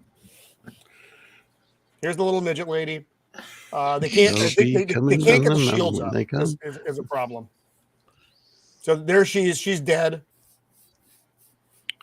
It's Dr. Yui. Yeah, so Yui's just running around darting the crap out of everybody. Yes. Right. And what kind of gets lost is all of these guys have plans within plans within plans within plans. You know what I mean? So Yui basically he tells him, "You're already fucked. You're gonna die. But here's the deal. I'm gonna rip out your tooth. I'm gonna put in a false one. It's got a poison gas in it. Let the Baron get close to you, and you can at least kill the Baron." What? That part was in the book, right? Yeah. Okay. What he also did was he made it so that Harkonnens couldn't get the Atreides atomics. He secured some other Atreides assets. Gurney Halleck eventually gets the atomics from where he hid them. The ring, his signet ring. Oh, the ring, the still suits. Well, the movie just shows the ring and the still suits, but he has a big plan. Because the Baron sort of laments that Yui destroyed his entire plan, basically. Because he wanted to get his hands on the atomics, right? Yeah, the atomics, as well as the other assets they had, like the moving weapons and all the moving weapons. Yeah. So things really start moving rapidly at this point. Right. I'll say. A little bit. Yeah, we're in the transitional part where we're going from a movie to like an abridged history of this planet, a very abridged history. Yeah, and it does the whole last little bit here flies by. So this is the Sardaukar. My life. Sardaukar, thank you. This is the Emperor's, like, his hardcore guys, but they look like beekeepers. Now, right. I took it. I like it. Like I said, in the new film, they look imposing. They look badass. Yeah. Yeah. Now, David Lynch's. You put the bad guys in weird stuff. Make them all look weird. There's a scene coming up where Duncan like fights a bunch of them, and he cracks the one dude's face mask, and it like lifts the weird gas out. So I took it like they need that gas to live. No. Or whatever. Why was Gurney holding the Warpug? Because it's actually the Warpug shooting that gun. It's not him. He's just holding on to it. The secret of trading weirding weapon, the Warpug. It's the Warpug. The Warpug. So they got. Look, if they've got weapons that are audio activated, just get the dog barking and set them loose. This was So the Harkonnens have got him, and they got Paul and Jessica, and they've got her mouth covered so she can't use the voice. Yeah, and what saves them essentially is that no one knows Paul has all that training, besides all that secret training. Right. That's kind of what saves them all. And the Baron's just kind of gloating at this point, and he spits on her, and this is gross too. It's just the way the scene plays out, just some spittle on your face. It's like, why? Yeah. What the fuck? What was that about, Baron? You weird It's fuck. an insult. It's just an insult. I guess, but all right. Ugh. It's just disgusting. I don't want anything that comes out of the Baron on me or near me. And then they're fucking with the Duke, of course. So they're going to get rid of them. It's probably better that you. Oh yes, I've imagined many pleasures with you. You think this maybe put the kernel inside of Peter Jackson's head that maybe he should also be Wormtongue because he has a similar thing for Éowyn? Maybe. With her. You can see some of the mannerisms that he carried on to that later role in that. Yeah, that's true. Well, he's Fred he's a Durf weird is typecast as a simp. he's kind of a weird dude in everything he's in. Except Deadwood, he's fantastic in that. Oh, he's so good. Yeah, as the Doctor. He might be my favorite character on that show. Yeah, see, here we go. Here's what you're talking the about. screen where he like cracked his thing and like gas popped out of it or something. Yeah, he cracked the tooth or thing, didn't he? No, his face mask. Sardaukar's face mask. I mean, we have no idea what the fuck's actually because we have no history of who these people are in this version. Right. The Baron is a special boy. He's an excitable boy. And then this guy shoots some kind of weird. Yeah, it's a slow-moving dart. Gun. A slow-moving dart, right? A slow-moving dart. And adios, muchacho. Raban's just throwing people off the fucking parapet there. Fucking Raban. Come here, traitor. Traitor. Raban, smash. I'm sorry. Yeah. And this is, would you like to be with your wife? She lives. Would you like to meet her? Would you like to be with her? Well, what the fuck do you think? You fucking toad. You don't think what I've given for my wife? You got X's and O's and plus signs. That's weird navigation. So they're looking and they see Dr. Yui's sign here in the back, Right. so they know that he's left them some stuff on this ship. So he's about to molest Jessica, and Paul tries to use the voice on him, and he's like, "Fuck off!" Yep, take her the gag off. And then she uses the voice, and then she has them kill each other. It's good. This is the part I didn't get, where she was like, "Why should we fight over each other?" or whatever, and that guy stabs him. Why didn't she just say, "Okay, fly the plane now," and then Paul can get up and do whatever he wants after that? The voice doesn't have infinite control.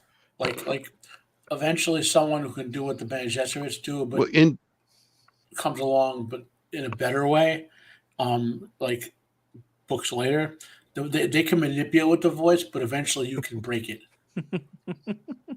I don't know, Bush. I don't know. I don't have an answer to that because I don't think it would work. He used the Karen tone. That's funny.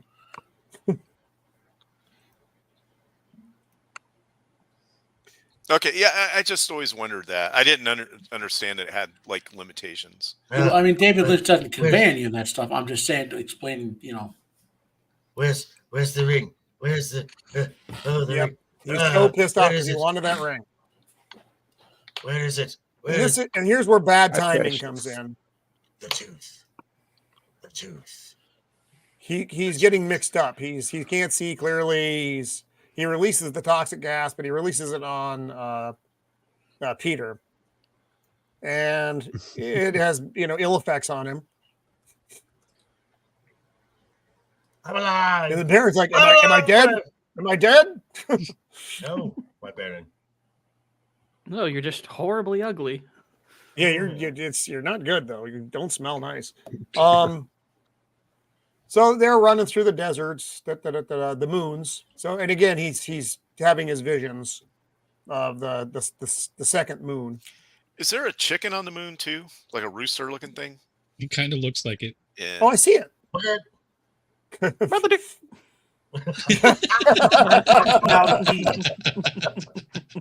That's a Maldive. The what do you call the mouse in the second moon? Muad'Dib. Right, Muad'Dib. Yeah. Muad'Dib. And they basically the sounds guild like Mother shows Dick. up and they're like, hey, you just fucking kill Paul for fuck's sake. Fucking do your fucking job, dude. Yeah, or you live out your life Or- in a pain amplifier, Amplifier. which I don't even have to know what that is to know that it sounds fucking Not good. Very bad. Well, It sounds awful.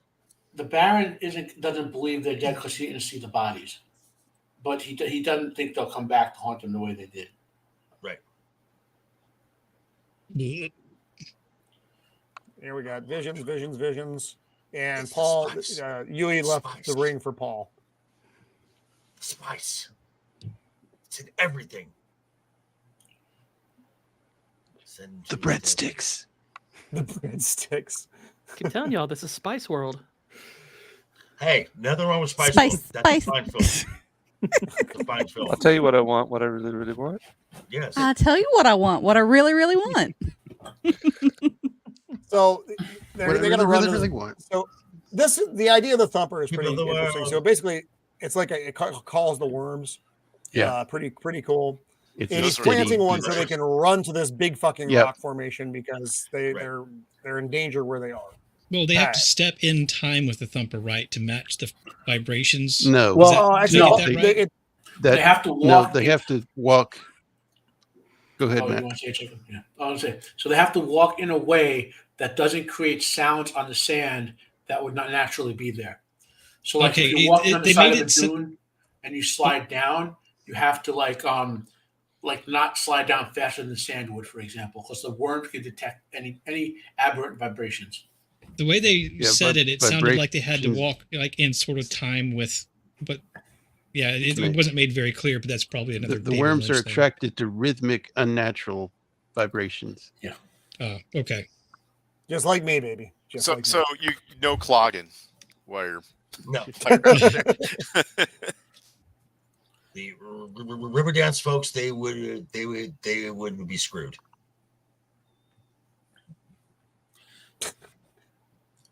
I Hey, like the popcorn. look of the I worm suddenly in want this. I popcorn. think the effect for the worm is pretty solid. The close up good of the design. worm. so these worms or the new worms? New Worms oh, is way well, better, but Yeah, I think the new ones are better. But New given This looks yeah. pretty when good this was still. made, I think this does Yeah, it's look good. good. It's For- good. It certainly its looks time, better it than looks that pretty- fucking. All Yeah. three of the movies have good worms, so to speak. We got worms. I That got sounds worms. wrong. I got worms. Dumb and Dumber. Worms. Dumb and Dumber. And they find themselves down in a Fremen lair. They didn't, it's underground. And because they come across, it's like someone made steps, and they're like, "Oh fuck, this is actually a place where people are," and it's the fucking Fremen. Things move really quickly here. Yeah, too And quickly. I'm gonna lob out a criticism now. Paul's journey from this point forward, everything really seems very handed to him. There's not a lot of challenge in Paul's life. At least it doesn't feel that way in the movie. It's just like, oh, hey, you're one of us now. We'll call you Usul, Wadid, da da da da da. Everything just boom, it's done. And he doesn't. Well, you never get a sense of stakes. At least I didn't with Paul. It always just seemed like in okay, the book, it's going to work. There's a lot of strife when this happens. Yeah. He has to do a lot of fighting. Right. Well, in the new one, you get that. In this one, you don't. Oh, even in the book, even more fighting. Yeah. Maybe this is a case of, all right, it's really hot, and we got a day left to shoot. So this we got a right day now left to shoot. So let's just speed this up. Like what you see right now is the actual weirding way, which never shows up again in the movie.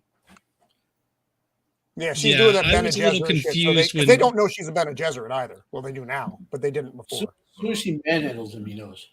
Yeah, I was kind of confused when he said something about teaches this weirding way, and then he's like, "Yeah, we'll do that. Here's these voice guns." It's like, that's not what she has. Voice guns. Yeah, because they left. Now, Yui destroyed all the weirding modules, but he left the plan so they could build more. Yeah. All right. I don't know what the manufacturing capabilities are for the Fremen. Apparently, they're capable enough. They are a full high tech society. They just keep it hidden. Gotcha. And here we meet Shawnee. What the fuck's her name? Shawnee. And this is Sean Young. Sean Young? Whom I love me some Sean Young. Oh yeah. Crazy. From what I understood, but was she quite, nuts quite back attractive. then though? Oh yeah. I think she was. In real life, she's A little kooky. Started to go kooky around Batman Returns when she auditioned in a cat suit. Oh, Really? And she has these eyebrows are killer. Wow. I don't know. I mean, I might have, might have been able to look past that. No. And I think, this is where again things start moving really quick here. They want to give him, you pick out your fucking Fremen name. What is it? The mouse crater on the second moon.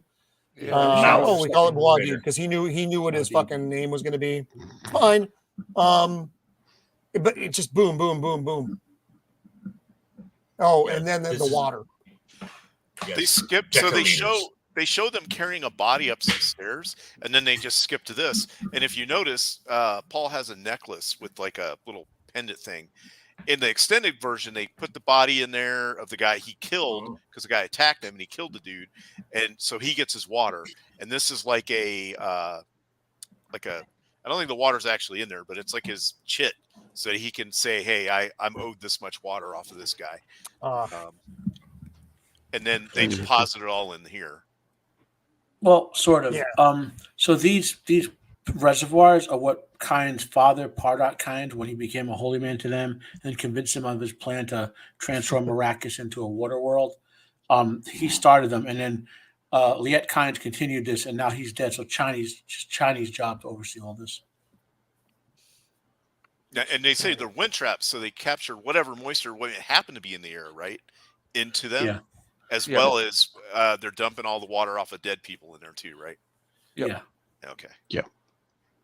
Tell me of your world, Usul. Yeah, what actually destroys the water on Arrakis is the worms. Yep. So it used to have water actually on it? the sand trap. Yes. Arrakis used to be an Earth-like world until the sandworms got there. Yeah, the larval forms suck up all the moisture. Because it's poisonous to them. We have a art request. If a art feature request, yes. I love it. Look, there are the dwarves milking. Oh, so the drawing. Oh, Wow. Yes. That is cool. Yeah, man. I Looking love it. Nice. And that's one of the iconic images from Dune. yeah. I went through the This whole movie. part I was again- trying to find a place that was. Oh, that's a great. I love that Yeah. one. That was almost the poster that the thumbnail I was going to use for this.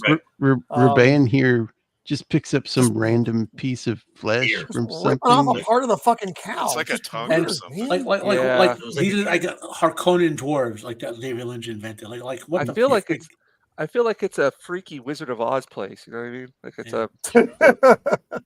Those are monkeys. Yeah. He wanted to make this place as creepy as possible, and he did it. Yes, because they're all wearing like little like plastic, playing some weird accordion. I thought this scene was kind of comical, to be honest. The bad. It's funny. There is an alternate version of this scene, which not everyone is aware of. Let's see, where is that? Fade.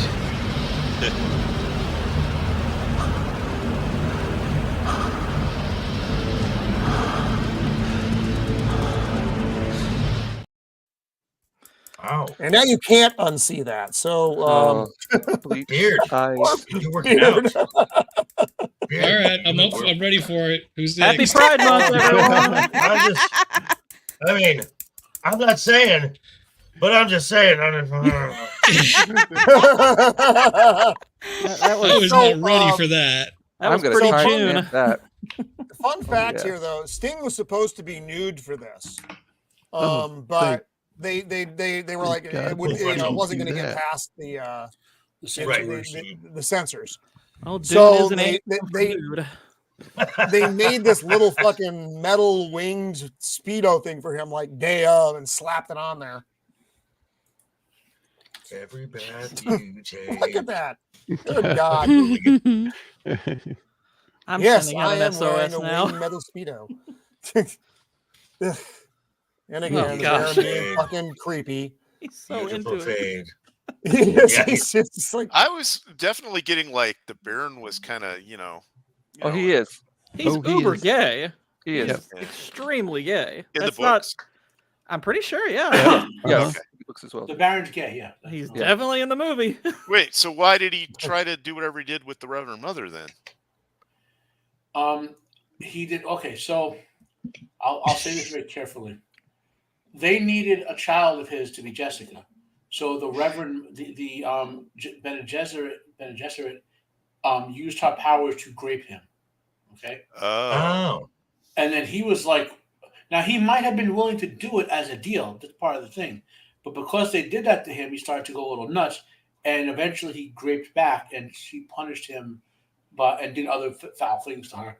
And she punished him by inflicting that disease on him. Okay. Oh. Yeah. So, and here we have, this is, yeah, go ahead, go. so it's not a skin condition, it's an STD. Well, sort of. It's because she gave him a disease. It's a cursed cellular STD. disease. Yeah. Oh, okay. Okay. He doesn't have the boils on his face in the book. What do they call this shit that they're making her The water drink? of life. The water of life. It comes from the worms. Yes. Yeah, the bile. It's put a worm in water and it throws up. And that'll make her a Reverend Mother, right? She drinks the shit. If she survives it. Yes. It boosts her powers. It does some weird shit to her. It boosts her abilities, yes. She What it levels does up. for the women, it gives her all her racial memories for her ancestors. So that allows her to do even more. Like in the book, it's different than the movie, obviously. And no man has ever drank because it and survived. Correct. Because of the Bene Gesserits, they can control their body down to a cellular level. They can actually change the poison to be harmless. Got it.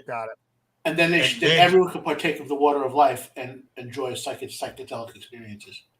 Yes. And then now in this scene she is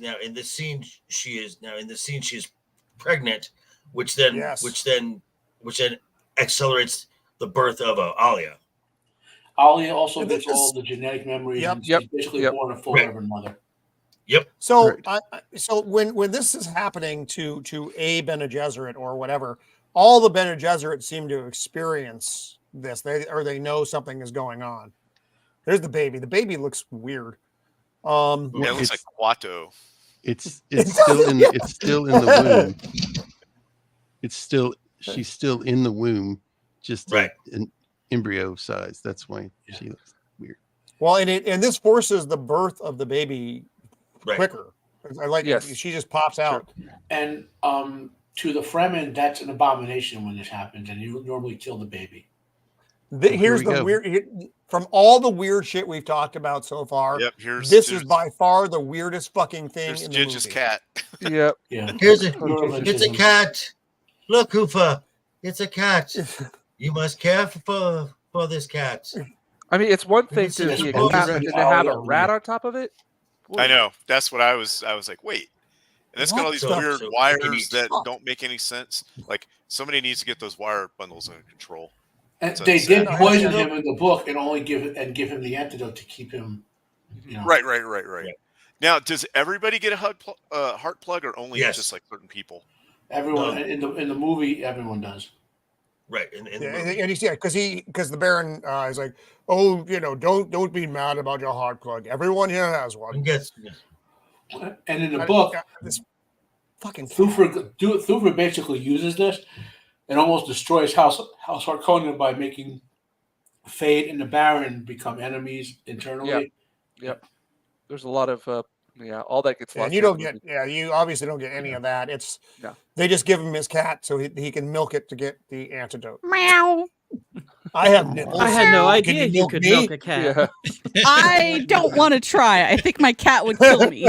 I think it would like straight So up what- just like claw my eyes out. Pepper, come over here, Pepper. Hoofa. You'll not remember that part of Do me. not milk your cat, James. You're in I trouble, have nipples, especially Greg. Could you milk me? if that's a male cat too. Hey, It's amazing. Hoofa. It's worse. Hoofa, just so you I know. know how to milk an almond for almond milk, but I don't know about Pussy The don't little save others your are life. hard to locate. That's why they call it almond joy. Oh, Oh. Oh God. Yep, that's right, Well, here we JV. have Exactly. We jump. Things again move really quickly here. It's love for Paul. Yay. This is so out of nowhere. It's I've just always like, loved oh, you. they're in love It's now. like, it's like Oh, boom. Okay. And now he's like in Yeah, charge they- of shit. they actually He's have a addressing son.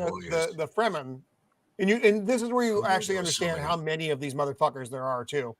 They're there aren't skipping just a through few, years there of time now. The movie yeah, was he like has a son who gets condensing killed. like 3 years into like 7 minutes. Yeah, It into does like actually have a seconds. statement Right. in there where the princess talks about in 2 standard years, Paul brings spice production to a halt. Right. So yeah. Right. yeah, and he tells them, hey, motherfuckers, you're gonna give me your best warriors, and I'm gonna train them how to use this fucking voice weapon. All right, we'll go. Don't Yeah, here you forget get your all- battle bugs. This was the invention of auto tunes. This is stupid, man. Mhm. This scene was pretty funny. He tells the guy to attack the obelisk. Right. Kick it. Hit it. Shout at him. Yell at it. I Pop do like it. the part where he tells them Move what back. they're going to be able to do Move with back. the weirding way. Right. Like, you can break bones, burst organs. Bones. We will kill every Harkonnen that breathes Harkonnen. Arrakis air. Yeah, that part was pretty cool. Oh, I thought. we will kill until no Harkonnen breathes Arakeen air. Yeah, that's right. Yep. More Although, than- what the hell are these little kids doing here? And James These is are not your that best Paul- Fighters. that Paul is responsible for now. Oh, but And they all he's start training them chanting his too? name. I mean, he's their guy. It's like a Fremen thing. When you kill someone and he has kids and a wife, It's a perfect thing. You Oh, can't shit. So understand. those are the kids of the guy you killed? Yes. One deep, Ah, one deep, okay. one deep, one deep, And one again, deep, you one don't deep. get that What do you- though. Oh, not at all. Those are just some like little kids that are there. I was like, why are they here? I think you have to watch like the 6-hour extended version to get any of that. My name is a killing word. They're ready. So now he's Whatever got to comes to the ride the. Oh, that's Shai right, yeah, Halud. Oh yeah, because he says it. Yeah, that's right. The guy. And That's his Fremen, name. Fremen are like taught from like being little kids to be warriors. There's in the book. There's like the Harkonnens complaining. We found like a siege, and the women and children were killing us. It's like Yeah. When I did notice that. when he got to the point where he said, "My name is a killing word," that's kind of where my brain started seeing these weirding devices as like magic focusing technology. And I know that's not how everything's handled in the book, but in this film, it's just like they're speaking a word that is magic to cause damage or whatever, because we later see him do it without having to use the device. So it was just kind of like my brain wrapped around this weird psychedelic trip of a story. No, and I get that because it does. You're right. It's magic without the magic. If those words make sense, Yeah. that's what you're right. That's what it feels like. That's the whole Bene Gesserit deal, though. It's like the magic without the magic. Right. They're like they're like witches, but they don't really do real witchy shit. But it feels like Perceived as that. And now he's got to ride a worm because that's how you prove your, that's okay. Hey. Well, and then, Giggity and crap. There we then, go. I mean, because Speaking of, right, but they explain, but they explain the process, and it makes very logical sense. You take that hook, you go under a plate, you jam it in, and then all that sand is the worm's like ow ow ow ow ow ow ow ow. So let me rotate up, and then you just ride the hook up to get. I mean, so there is some logic to how this would work, except it's just a really big worm. Yeah, this is he calls a like a 1.5 kilometer long worm. Yeah, that's pretty big. Yeah, the only bigger one. The Who's bigger the- ones, has but someone they're a rare. Big one. Again, it's just a legend. yeah, The worms in the deep desert. which they keep, they keep saying.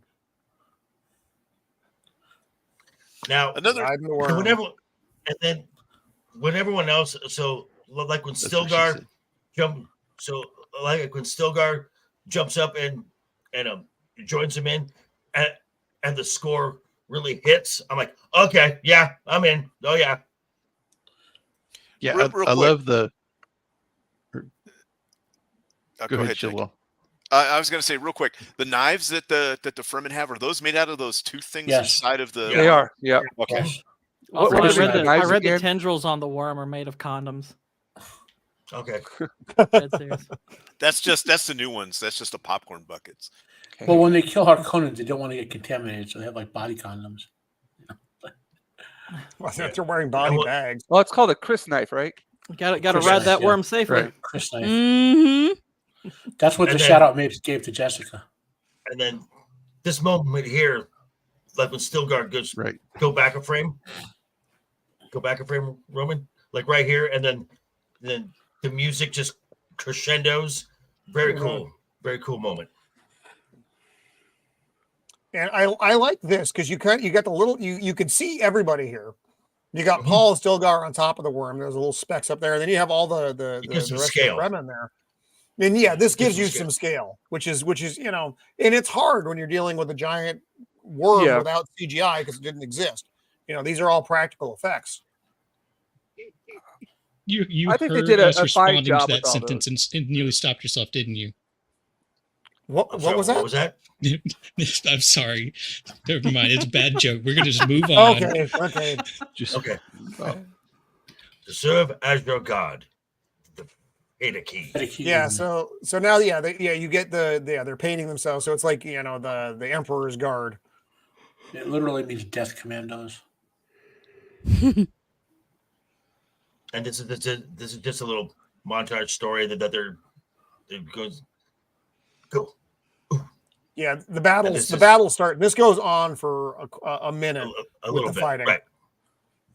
And then you go through the montage where Paul basically just the break where Paul brings spice production to a halt. And who is this Muad'Dib? Yeah, and that pisses off the navigators because they need the fucking spice. Yeah, but that's a movie thing, not a book thing. Right. Yeah. And this is so now they've made like bigger, better versions of the weirding module. So now this they're what? is Havoc the from same First thing. Class? Yeah, they're basically heavy weapons. Or whatever. They're weirder modules. Yeah. They're stranger modules. my module's bigger than they're- yours. Haha. Oh, and this was kind of fun. So the baby, Alia. what is her? Alia. This is, but she like grows at an advanced rate, and she knows all the things. Now isn't she the red blood? Now I had heard something that she is the redhead from Mr. Holland's opus. Is that true? Talking I about the don't little have an kid? answer to that. What? Yeah. But The when she It's Alicia Witt, isn't it? How dare Yes, you, Gord? How dare you? Yep, that's it. the red hair there is Yes, it is. significant though of her being a Harkonnen descendant. Right. She's Yep. basically Greta Thunberg. Gertie Hammond. Gourd. So these are smugglers that they run into, and who's with them though? It's Gurney. He didn't die. They're not just smugglers. Gurney has a team of Atreides Atreides survivors who are with the smugglers. I had this expression on my face through most of the movie. That's the Daryl Thor light expression. Paul. So they're all Young happy. pup. But no one here is happy. No. No. This is where he tells him he's going to live out his life in a paint amplifier if he doesn't get his shit together. Get your ass I down there, represented fucking kill him, because they don't know that Paul is Muad'Dib. They just know that this Muad'Dib is fucking up their shit. Yep. This is genocide. This is the systematic. He's getting his counseling session right here. Yes. Struggle And session. this is the same little fellow we saw earlier in the movie, but he's not looking good. He's developed some kind of skin condition. Yeah, he's got some new augments. Again, Yeah, very he's- 40K. That guy having like weird stuff sticking out of your head. Love for Paul. He won't take the water of life. They're afraid I'll take the water. I must do it. I believe the theatrical version omits the Harkonnens killing Paul's Chinese child, but shows up in the extended version. Oh. That's a very important detail. Yeah. Yeah. Yes. I'm going to need to watch that super extended version again. It's Just long. read the book. It's really... Yeah. So this is where Paul is going to take the water of life, and again, it kills. No man has ever survived this. Right. Damn, she looks. And there's also a chance he'd die if he doesn't take it because he's going crazy with the prescience at this point. Right. And I do like the way that they did this scene. So he's having all the visions. It looks like he's having a bad gas attack. This is where they don't look. This is where they cannot see. The spice is the worm. The worm is the spice. And Einhorn is Finkel. And Finkel that is and that is them telling the movie audience that in the book they knew that since Pardock Kynes came to the planet. And all the worms show up, and they don't attack when this is happening. It's just an interesting thing. So I have like a real singing. quick question about the worms. Are they sentient? Like, how smart are they? Or are they like they're House not of the Dragon sentient. dragons, which are dumb as They're rocks? they're not sentient. I'm trying to remember. He talks about it in God Emperor of Dune, because eventually Paul's son becomes a sandworm. Yeah, that's so strange. Yeah, he evolved into a sandworm. I don't even want to know. Yeah, that's fucking they're weird. linked to Even, the, they're even linked, by my they're standards. linked. I don't. How do you put it? It's been a year since I read it. They're linked to like the cycle of Arrakis and to the. There's a sort of like I guess you would say metaphysical symbiotic. It's not based on like biology though. It's something. Dune has this metaphysics with the prescience and the hereditary memory and all that stuff. So there's something with the worms linking them together into the planet cycle of Arrakis. Gotcha. Okay, but they're not like smart as humans or anything. They don't have an intelligence as smart as humans, but their neural capacity is more advanced than the human. Right. That's one of the reasons Leto evolves that way. Weird. And then this happens. The water of life. And she's got that strange little voice. She's like, I think you need a lozenge. Yeah, so among the Fremen at this point, there's a debate whether she's becoming an abomination or not. Because some of the Fremen want to kill her already, and but the Fremen who are like killing Harkonnen love her because she leads them into battle and stuff, and she kills Harkonnen left and right. Mm-hmm. So this she's is like the a place mini they Joan of cannot Arc or look. something. This is where they dare not look. There's a place. Moving without traveling or traveling without moving or whatever how the saying goes. He goes to the Now place that the navigators can go. Now I truly control the world and the spice. Which seems a bit much. And I have the power to destroy the spice. He's like, all right, hey, that wasn't so bad. I don't know what all the fucking problem is. Father, the sleeper has awakened. Yeah, that was because that's we go back to that scene between Paul and his father, and he's like, the sleeper must awaken, Paul. Yeah. And he's like, all right, I'm proud of you. I want you to be proud of me. Oh, I am proud of you. Are you proud of me? Please stop talking. Arrakis. So now he's doing his desert planet. Your time has come. A storm is coming. Our storm. Oh, great scene. Great scene. It is. It's like the Braveheart scene. Yeah, plus where it's kind of getting the troops all excited and ready to go. And this is how you know it's the Emperor's ship, because it's gold. Oh, Emperor, and I look at all those you. highliner tubes or whatever. It's like they're bringing like everything they got. Yeah. The entire Imperial Accord is going to Arrakis. Long live the fighters. You know, that's that. You know, another thing I like about this is that the Fremen suits, they obviously have a girl version of the suit. So Yes. you know, because they got the boobs. So it's but they you know they accommodate. It's nice. There were four right, things. and the war bands have women in it, little kids apparently. But there are women who fight, but once they become mothers, they tend to become defenders of the home. Right. And when they said before, Zohar mentioned in passing to Paul, not all the Sayadina, who are the holy women, like Shani is a holy woman, are among the leadership. You know, so there are a lot of holy women who are potential Reverend Mother candidates who are among the leadership. Oh no, Jinja, your camera's dead. Bummer. That sucks. What? Yeah, it just died. So you understand what's about to happen. What the fuck? And in honor of Shieldwall, of course, that giant mountain range surrounding the main city is called the Shieldwall. It's a gigantic mountain range that the worms can't get through. We're gonna blow it with atomics. Yes. And you know, again, you know it's the Emperor because it's gold. Yeah, it was a little pre Stargate. And here you see, and this is the shield wall they're talking about. Right. And it looks, the look of it is beautiful. It even blocks out the weather of the deep desert, like all the sandstorms and stuff. Usul, we have Wormside, the likes of which God has never seen. That's a great line. It is. Yeah, because he asked him, do we have Wormside? Because they planted all those thumpers. They planted thumpers like, you know, it was cool. Because they want, and this is a great, I love that this is a really well done. The visual of this is so good. The visual of this is so good. Evan McGill has a really deep voice for delivering certain lines, you know? Yes. He's got to put Silgar. So they're using the worms as a weapon, you know, as transportation and as a weapon. Yeah, the tanks, basically. Bring in that floating fat man, the Baron.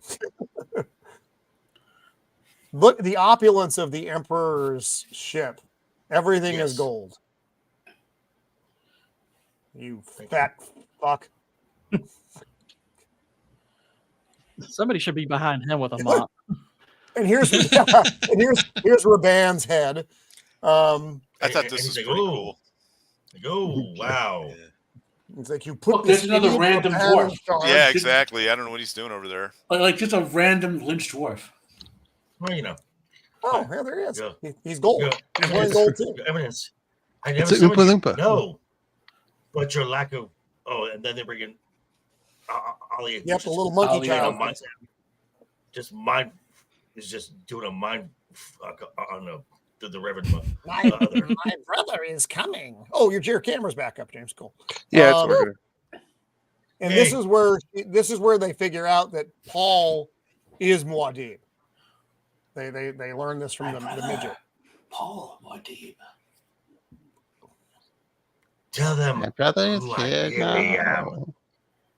am. Alia, daughter of the Lady Jessica and Duke Leto the Just, sister to Paul Muad'Dib. Paul is Muad'Dib. Paul is Muad'Ib. Oh, we fucked You've up all so stolen bad. my childhood. How dare you? I just imagine as the Emperor. And they're all looking at him Where's my like, ice you done fucked up. You done fucked up. Yeah, you were weird. God damn it. Atomics. Oh, this is funny though. They put on their little radiation suits.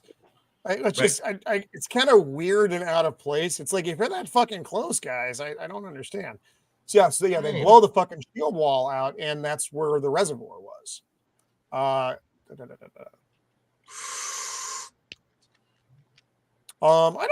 It's funny thing is I don't really remember the music in the new one. Because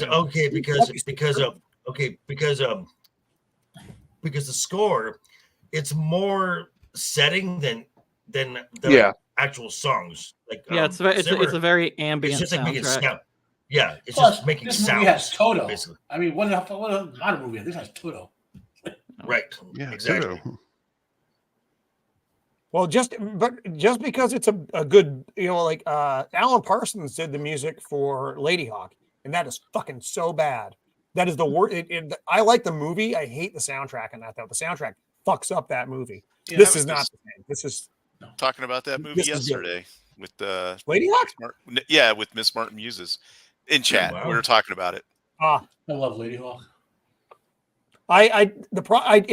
The soundtrack wrecks the movie for me. It's just such a drag. I tried to share it with my kids, and they're like, "Dad, this is fucking terrible." And I'm like, Lady Hawk is awesome. But the soundtrack, man, the soundtrack fucks it up. And the soundtrack for the soundtrack for the recent Dune, it works for the film, but it's not something that you would go buy to listen to. Yeah, I totally agree. Totally agree. Like Lord of the Rings. Lord of the Rings has a spectacular score. That's fine. Fucking spectacular score. That would have been fucking hard at. You know what? I would have loved to have seen. Rutger Hauer as Faye would have been probably more interesting than Sting. He might have been a little too old. Wasn't he in his 40s in the 80s at the time? Well, it was just. Blade Runner was 2 years before this. Yeah. Yep. Yeah. So I gotta look at how old Rutger Hauer was before he died. Okay. Yep. This looks really good. 1984 effects. This looks really good. They got this fucking super weirding weapon. Wow, he was only 75 when he died. Wow. Oh, this is funny. So also, you may not know that there was an alternate version of this scene. So we were just so Rutger Hauer.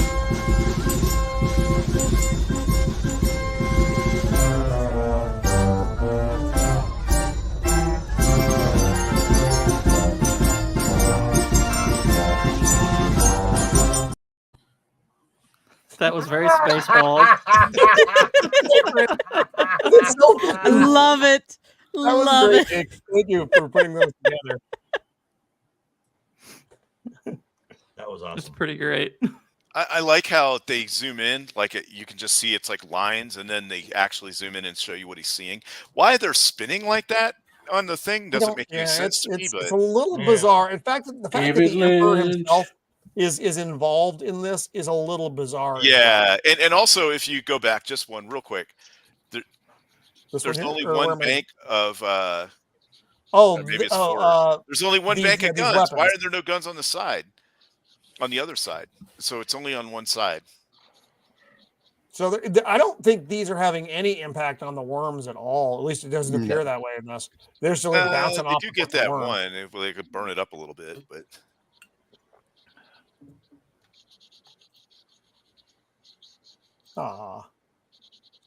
This goes on for a while. It's all the same thing. They're just shooting at the worms. They're riding the worms. Shooting. Wadib. Shit blowing up. This is. I love it when she takes care of the Baron, though. It's pretty fucking funny. Well, because he's coming in all fucking Baron, and she pulls out his plugs. He's just dumping everywhere, and then she does the fucking. I don't know if she does it in the movie version, but I think in the extended she says she calls him grandfather. So. Oh, does she? Yeah. She does not call him that. Does she kill him in the book? Yeah. Oh yeah. Okay. She not only kills him in the book, but goes on to go among the surviving Sardaukar and Harkonnen, the ones who Windu want to kill, and begins slitting the throats and killing them. Yep. The Fremen are so impressed they call her Saint Alia of the Knife. She's got a knife right there. Okay, so she's like what is with this part though? She's like a this is miniature so Joan of weird. Arc. Well, the thing is, her character is basically on the edge between being a really good heroic warrior type and a demented villain type, right? Well, that's I'm that sitting Harkonnen down with blood that. showing through. Yeah, that's because basically children who go through what she did, the reason the Fremen call them abomination to kill them is because they almost always go evil, like chaotic evil crazy. Which makes sense. So they've got the Emperor and his cohorts, and Paul coming in victorious. And there's a dog. There's a dog. Bark, Dog bark. made it. Oh, that's War There pug. it is. Yes, the Bark, pug, the return of the pug. I mean, that kid doesn't know how to hold a dog, but still. No, clearly. I not. mean, what kid really knows how to hold a dog? It's not the pup; it's the weirding hound. Yeah, that's right. That's where Yui hit all the plants inside the pug. So, and this is where Paul has a word with the Reverend Mother. Yeah, look at her teeth. That's just weird. That's what I'm saying. Her teeth are like metallic or something. They seem to Creepy change looking. as the film went on. Like she was, like Uh-oh. I don't know There we go. exactly. She what tries she to was get on. in his head, and he fucking does the Why voice do we have on her. two Jacobs? We have Don't two ask Jacobs. questions. Just What? accept We it. do have two Jacobs. Dos. Wow. Wait a And minute. they had two that's- Jacobs, and they had two Jacobs, and they had two Jacobs. Ooh, ha, ha, ha. One of them secretly a raccoon. Is that what- Probably. And this fight seemed pretty unnecessary. Well, what I didn't like kind about of shoved in there. It's what I didn't like not about a- it is is. they're gonna have a knife It's- fight, and it's everyone's just standing like 2 feet from them. Like, clear her out, make some room. You know, And they I brought did like drums the 'cause little that's- drum thing. good. It's a ritual. It's a ritual knife fight. I don't understand why this guy has a metal nose. That's a little weird, but whatever. It's very steampunk. He doesn't get to play any other this reindeer happens- The games. knife fight happens in the book. So, No. but Okay. Fade basically cheats, like you see with the poison. Yeah, he has this little poison dart Yeah. or blade that pops Because he out can't of his. he can't beat Paul because Paul's super predicting every move he can do now at this point. I didn't understand this move though. It didn't make sense to me. I don't understand he- how the blade okay. doesn't kill him. So he knows every possible future, right? So in the one way he wants to win, he knows the precise way, and the way the book would interpret this, not Lynch's stupid movie, would be he knows the exact way he has to move for him not to die here, right? So in I other shall words, bend like a reed in the wind. but in the exact right way that it would allow him to live and beat his opponent. The only guy who could have fought him, and this is from the book, the Baron's best friend, who they just pretty much edit, like Lynch doesn't even put him in. He's Hasamir Fenrig. He is a failed Kwisatz Haderach. I told you guys about him before, and he could have beat Paul. But that's in the lore. But for some reason, I don't remember the reason why he didn't fight Paul here, or if he wasn't even there or not. But eventually, He did like this. This looked good. On Paul. As far as killing him, but like I said, Just and, suck then up. he uses the voice like fucking crazy. But again, Sting isn't in the movie very much. It's kind of a wasted. It's kind of a waste of Sting. If you have a big name like that, it's like, okay. But I and thought he's this making part it was for- cool, where he yells at him. Yeah. Oh yeah. And, his And he fucking didn't get cracks to his perform body on any the of his floor. music. Oh, and if I didn't mention it before, part of Alia's racial memories are the Barons. Okay. Which you don't get from this version at all, though. Nope. But it's one of the things that drives her mad. And I like when, you hear more about that in the I like later when- movies or Yeah. the books. And I like when Stilgar goes, "Ooh, deep!" Like, holy shit! as everyone is just Yeah. shook. And he gets a cool Yeah. cloak with a bunch of dwarven He gets moons on gets it. his cool cloak. And what happens? Um, What happened at the end of this is basically David Lynch saying, "I'm not doing any of the book sequels because this is not in the book." Yeah, Not 'cause all. it just all wraps up. And And the then it score starts to kicks in rain again. on Arrakis. And how can this be? Oh, he is Yeah. the It's Kwisatz the Haderach. Matarat. and then that's it. That's a weird. It's kind of a weird ending. She's like, and the water shot, and then Oh. we go through the delightful cast. Soap opera ending here. It was. Yeah, exactly. I mean, it is, but I also What? kind of appreciate it because some of these folks have their names said once, and then they just never go back to it again. Because I mean, as most people would talk, we're familiar with each other, and if I would just address you, I won't say if we were face to face, Joker, and then start my sentence. You I'd would just if you start were talking. in a Japanese anime. That's true. Yeah. So in the book, what happens is they come to a political term where he marries Princess Irulan, but he tells her, "You're going to be celibate. I'm never touching you. I love Chani. She'll bear my children. You'll just be my political wife." Irulan eventually falls in love with him. She becomes loyal to him. Just gets all involved in future plots. Oops! What the fuck am I doing up there? I don't want to see me. So she Wow. never bears any children. Wait, where did James go? He never touches Princess Irulan. What the He's fuck loyal happened? to Chani. Raccoons went into the Japanese. I lost Japanese James. things, James, they're come different. back. That was weird. I somehow I pressed James thing and then I yeeted him out. He's gone. Hopefully he comes back. I want to see his picture, his completed picture. I was trying to blow it up so we could see that. Well, balls, James, if you're watching, please come back. So yeah, that's it. So yeah, that's the film. That's Dune. There Here we he go. is. Here he is. Here he is. So for those who are curious about where the story goes, to keep it simple, if you read Dune and Dune Messiah, that's all you ever. That's almost a self-contained story. There's open-ended stuff to that, but Villeneuve said he's not planning anything after that because he sees the completed story that's Dune and Dune Messiah. Yeah, I don't think it needs another movie or anything. No, this is good. Well, you need Dune Messiah. Fantastic again. Like Dune is ends kind of open-ended, so you need Dune Messiah to know what happens, right? But to close it off. Yeah. And is he slated for Messiah as well? Yes, he said yes. Dune. Yes, okay. That's great. And I enjoyed I enjoyed his first take on it, and I'm looking forward to the second one. I'm glad they didn't. What I like about this version, and I think we all have similar thoughts on it, except for maybe Gourd. I like the costumes. I like the sets. I like the visuals of this an awful lot. Yeah, I like the color. And actually, the actors. Kyle MacLachlan's fine. He's a little stiff. He's fine. This is his first ever role, so I'm not too worried about that. Well, yeah, but it's at the time this movie was a big fucking deal.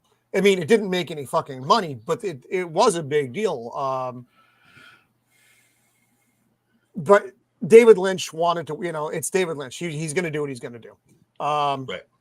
What I didn't like though, I didn't like how compressed the movie felt, because you feel, I mean, in the theatrical release, you feel that you're missing out on an awful lot of stuff because you are. It's like I said, as soon as Paul and Jessica hit the when they're with the Fremen, the movie goes at like 100 miles an hour, and you're like, what the fuck? And then the montage of battle scenes. It's like an extended A-Team scene is what it feels like. And then the Emperor shows up and then the movie's over. It's like, wow, that was like, but I didn't like, I said, I feel like you lose out on Paul's journey. It just doesn't feel like he really has to earn anything in this version of it. It all just seems to come to him. Happen. And I know it's a messianic story. I get that. He's, that's the way it's, but you never felt like he really had to struggle with stuff. It was just like, oh, here you go. Yeah, there you go. Boom, boom, boom. And now here's your cape. And that was it. Hi, Jinja. Hey. Yeah, well, they like Paul's struggle in the book is the jihad is inevitable, right? That destroys human civilization. And he's trying to figure a way out of that scenario that doesn't destroy humanity. Yep. And he kind of does. Spoilers, he does, but he doesn't solve the problem, but he does stop the jihad. He basically takes over the jihad, basically, with the Fremen, and keeps it from being too destructive, and then contains it, because the Fremen are like ticked off about everything right now. They want to, again. Well, And, in the newer one, what I do like, and I know I try not to do too much comparison, but you really do feel that House Harkonnen had their foot on the fucking Fremen.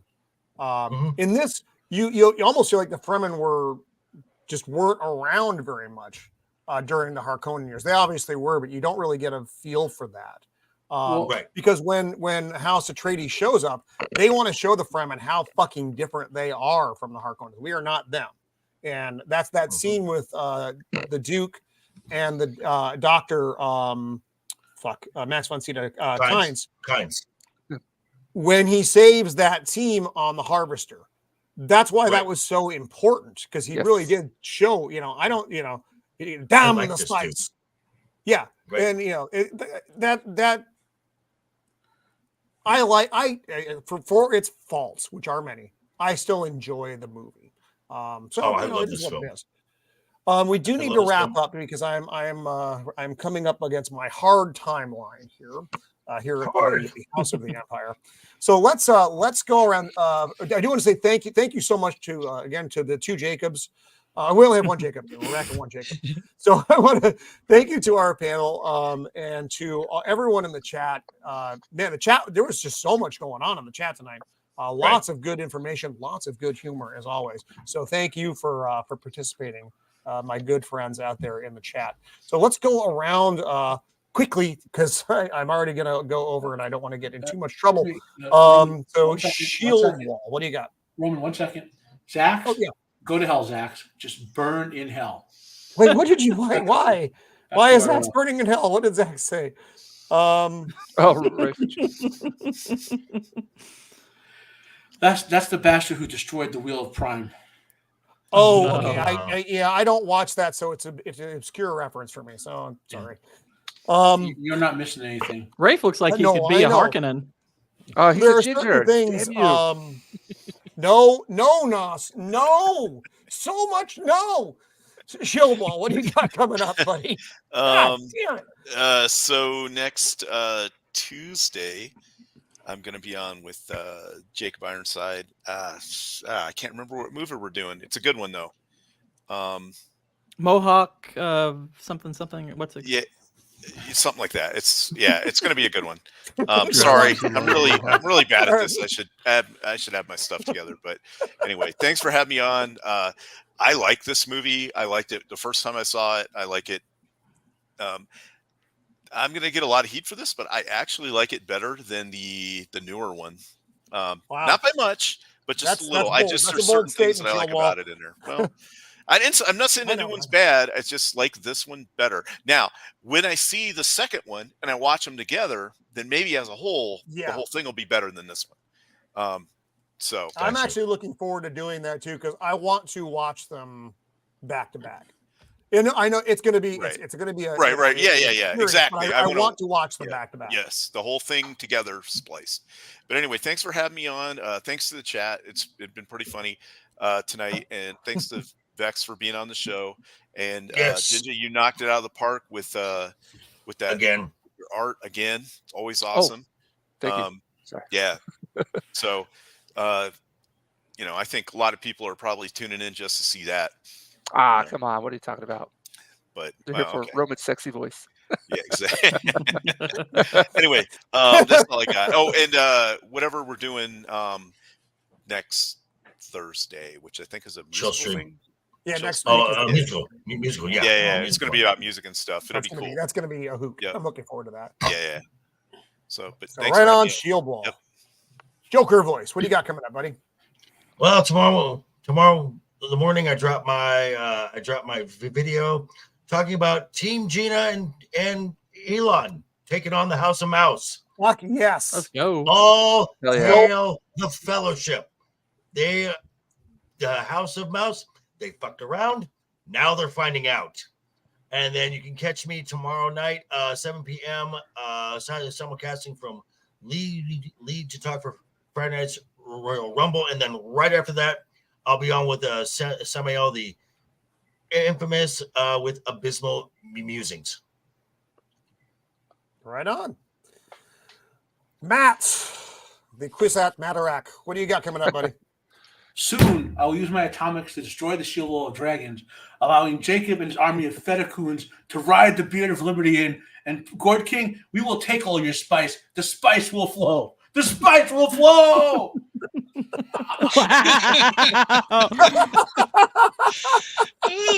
Well done. Well done. Wow. Sorry. That was good. It was solid. Okay. Okay. And how does he do this? Breathe. Because he is the Cuisance Batterac. Okay.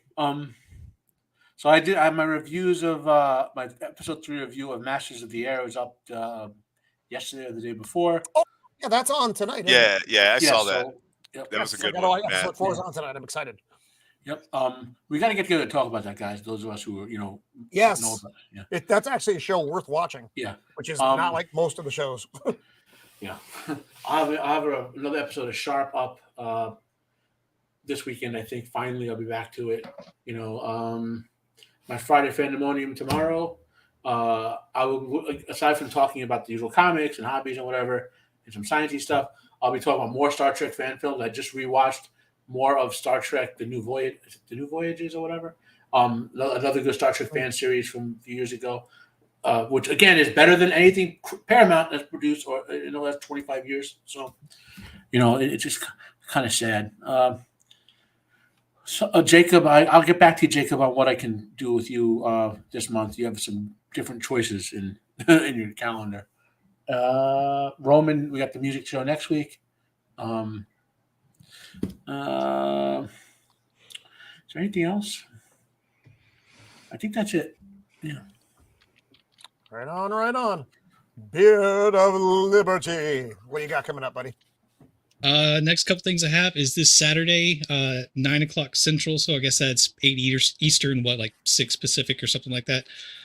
For Weekend Harder, we've got a special theme park episode. So we've got Theme Park Casual, Rogue Attraction, and Berry Place 28 all together. And they're going to be talking about things that I don't know much about. So I'm ready to listen. I just don't know if I'll be able to contribute very much. It'll be a fun time regardless. And then on Monday, 8:30 Central, after the weekend, we'll be going over Fools Rush In, because there's nothing like celebrating February by watching rom-coms with your bros. Oh, that sounds so gay. It is. Good, How man. very June of you. What do you have coming up, Mando? This Saturday, I will be on Nadia's channel, the Inside All Day podcast with Dungeons and Dragons again. Woo! We'll be rolling some dice. Someone will be jumping out of a window. Who knows what all else shenanigans we're going to be getting into. And then I will probably be back here Thursday. Yeah, I'm back here Thursday. And all random stuff is in between. Got it. Random. Nice. My life is random. Not a Trifid, the Gourd King. What do you have coming up, my friend? Well, first off, I wanted to say, actually, your rundown of what Dune is as far as the technical stuff and the musical score being great, I actually agreed with all of that. It's just the story and storytelling, the exposition, and the inner monologuing ruined the movie for me. I can see it. I get it. it. Yeah. I mean, I do get why people like this. It's just I had a much different reaction to it. But anyway, Tuesday at 9 p.m. Eastern Time, myself, Hostman of the Hostman's Lounge, and Vex Electronica will be on my channel talking The Silence of the Lambs. And that's going to be a lot of fun. I'm going to be on Northern English Bastards channel Thursday of next week. We're going to be talking Blade Runner. So that is what I've got coming soon. Yeah, Blade Runner is one of my top 3 favorite films ever. My top 2. It's Blade Runner and The Thing, and they're constantly changing. Oh, those are good choices. Those are my top 2 films. Amadeus is in stone as my number 1, but yeah, Blade Runner and The Fugitive actually are my 2 and 3 that I go back and forth on. Oh, The Fugitive is really good. I don't think about that movie enough, and I should. I love that movie. One-armed man. Jacob Ironside. I think Jacob's having some internet issues problems. Yeah. So he's here, but he's better busy now. strangling. It It's seems to better be better now. now. Good. Oh, all right. What do you got coming up, buddy? Never mind. Raccoons. What the fuck does that mean, Jacob? He's I don't got- understand.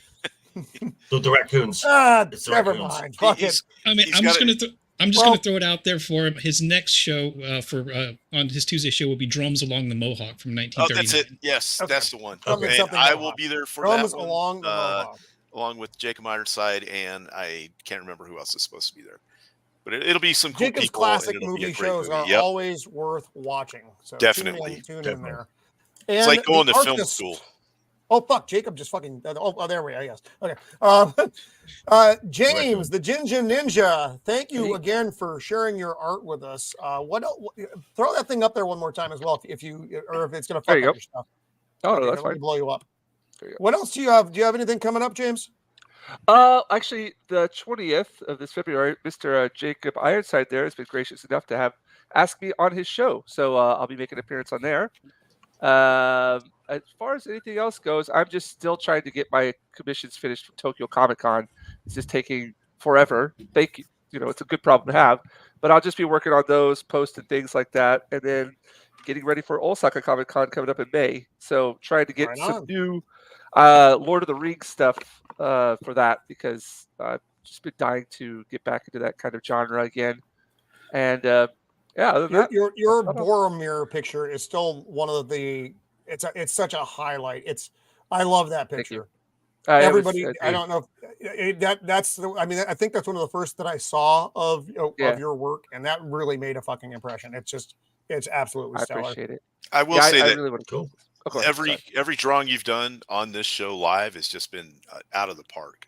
Every Nah, one. Yeah, it's a banger. I Yep. told Every time. I say this all the time, but like just being on here, listening to you guys talk. I mean, I'm pretty quiet myself. I'll give a little quip every once in a while, but just listen to you guys drop the knowledge and then having a good time. Even movies that everybody doesn't really like aren't all on board on. Like with me, as far as this one goes, I'm like not a huge fan of it, but just us being able to talk about it and I still appreciate, the Dune franchise as it is. It's just that, that kind of the banter is really inspirational for doing this kind of artwork. So again, it's all you guys. So Jinja, are you Uh-huh. on next? Are you on next week for the music themed? Because I think that could turn out an amazing piece of art. No, Well- unfortunately we're full up on the Oh. music stream. I know. Hey, If anybody Ginger. drops off, Alright. which does happen, I can hit Hey, you up if you're Hey, Ginger, you should do a amenable. David Hey, Lynch Brent. adaptation of your picture and just put a bunch of random dwarfs on it. Or some wires everywhere, some wires Yeah. and stuff. Yeah. Yeah. Okay, well, Thanks I'm again, gonna Robert. get and thank you. By the So way- I'm gonna take a beating here. Watch other stuff David Lynch does. He puts random dwarfs Oh. everywhere. What the fuck is wrong? Remember with the you? end of answer Twin is Peaks when a he lot. got to the Black Lodge? There was like a dwarf in there. There's fucking dwarves all over Twin Yeah. Peaks. It's just bizarre. So thank you everyone for hanging out with us. Next week at again Thursday at 5 Pacific Standard, as we always are on. We are Proper doing time. our favorite 80s band. And this isn't like our ranking of the best 80s band. These are our favorite bands. So you're gonna get some shit and hopefully some shit you don't know. And not too obscure, but there's gonna be some different stuff in there. So and I love talking music. It's one of those things that I can talk about for fucking ever. So it should be a fun stream. Dempsey's going to be with us. Nice. Maybe that 70s rock fan. He was having some scheduling stuff. I don't know Ooh, if he's able to make yeah. it or not. I'm trying. So and my mind is a blank because I'm Well, old and I forget things. Well, I was going to say it helps that some of us were actually alive in the 80s. Yeah. yes, that's also true. So again, thank you to the panel. Thank you so much to the chat. And until next time, The spice will flow. But yeah. Toodles!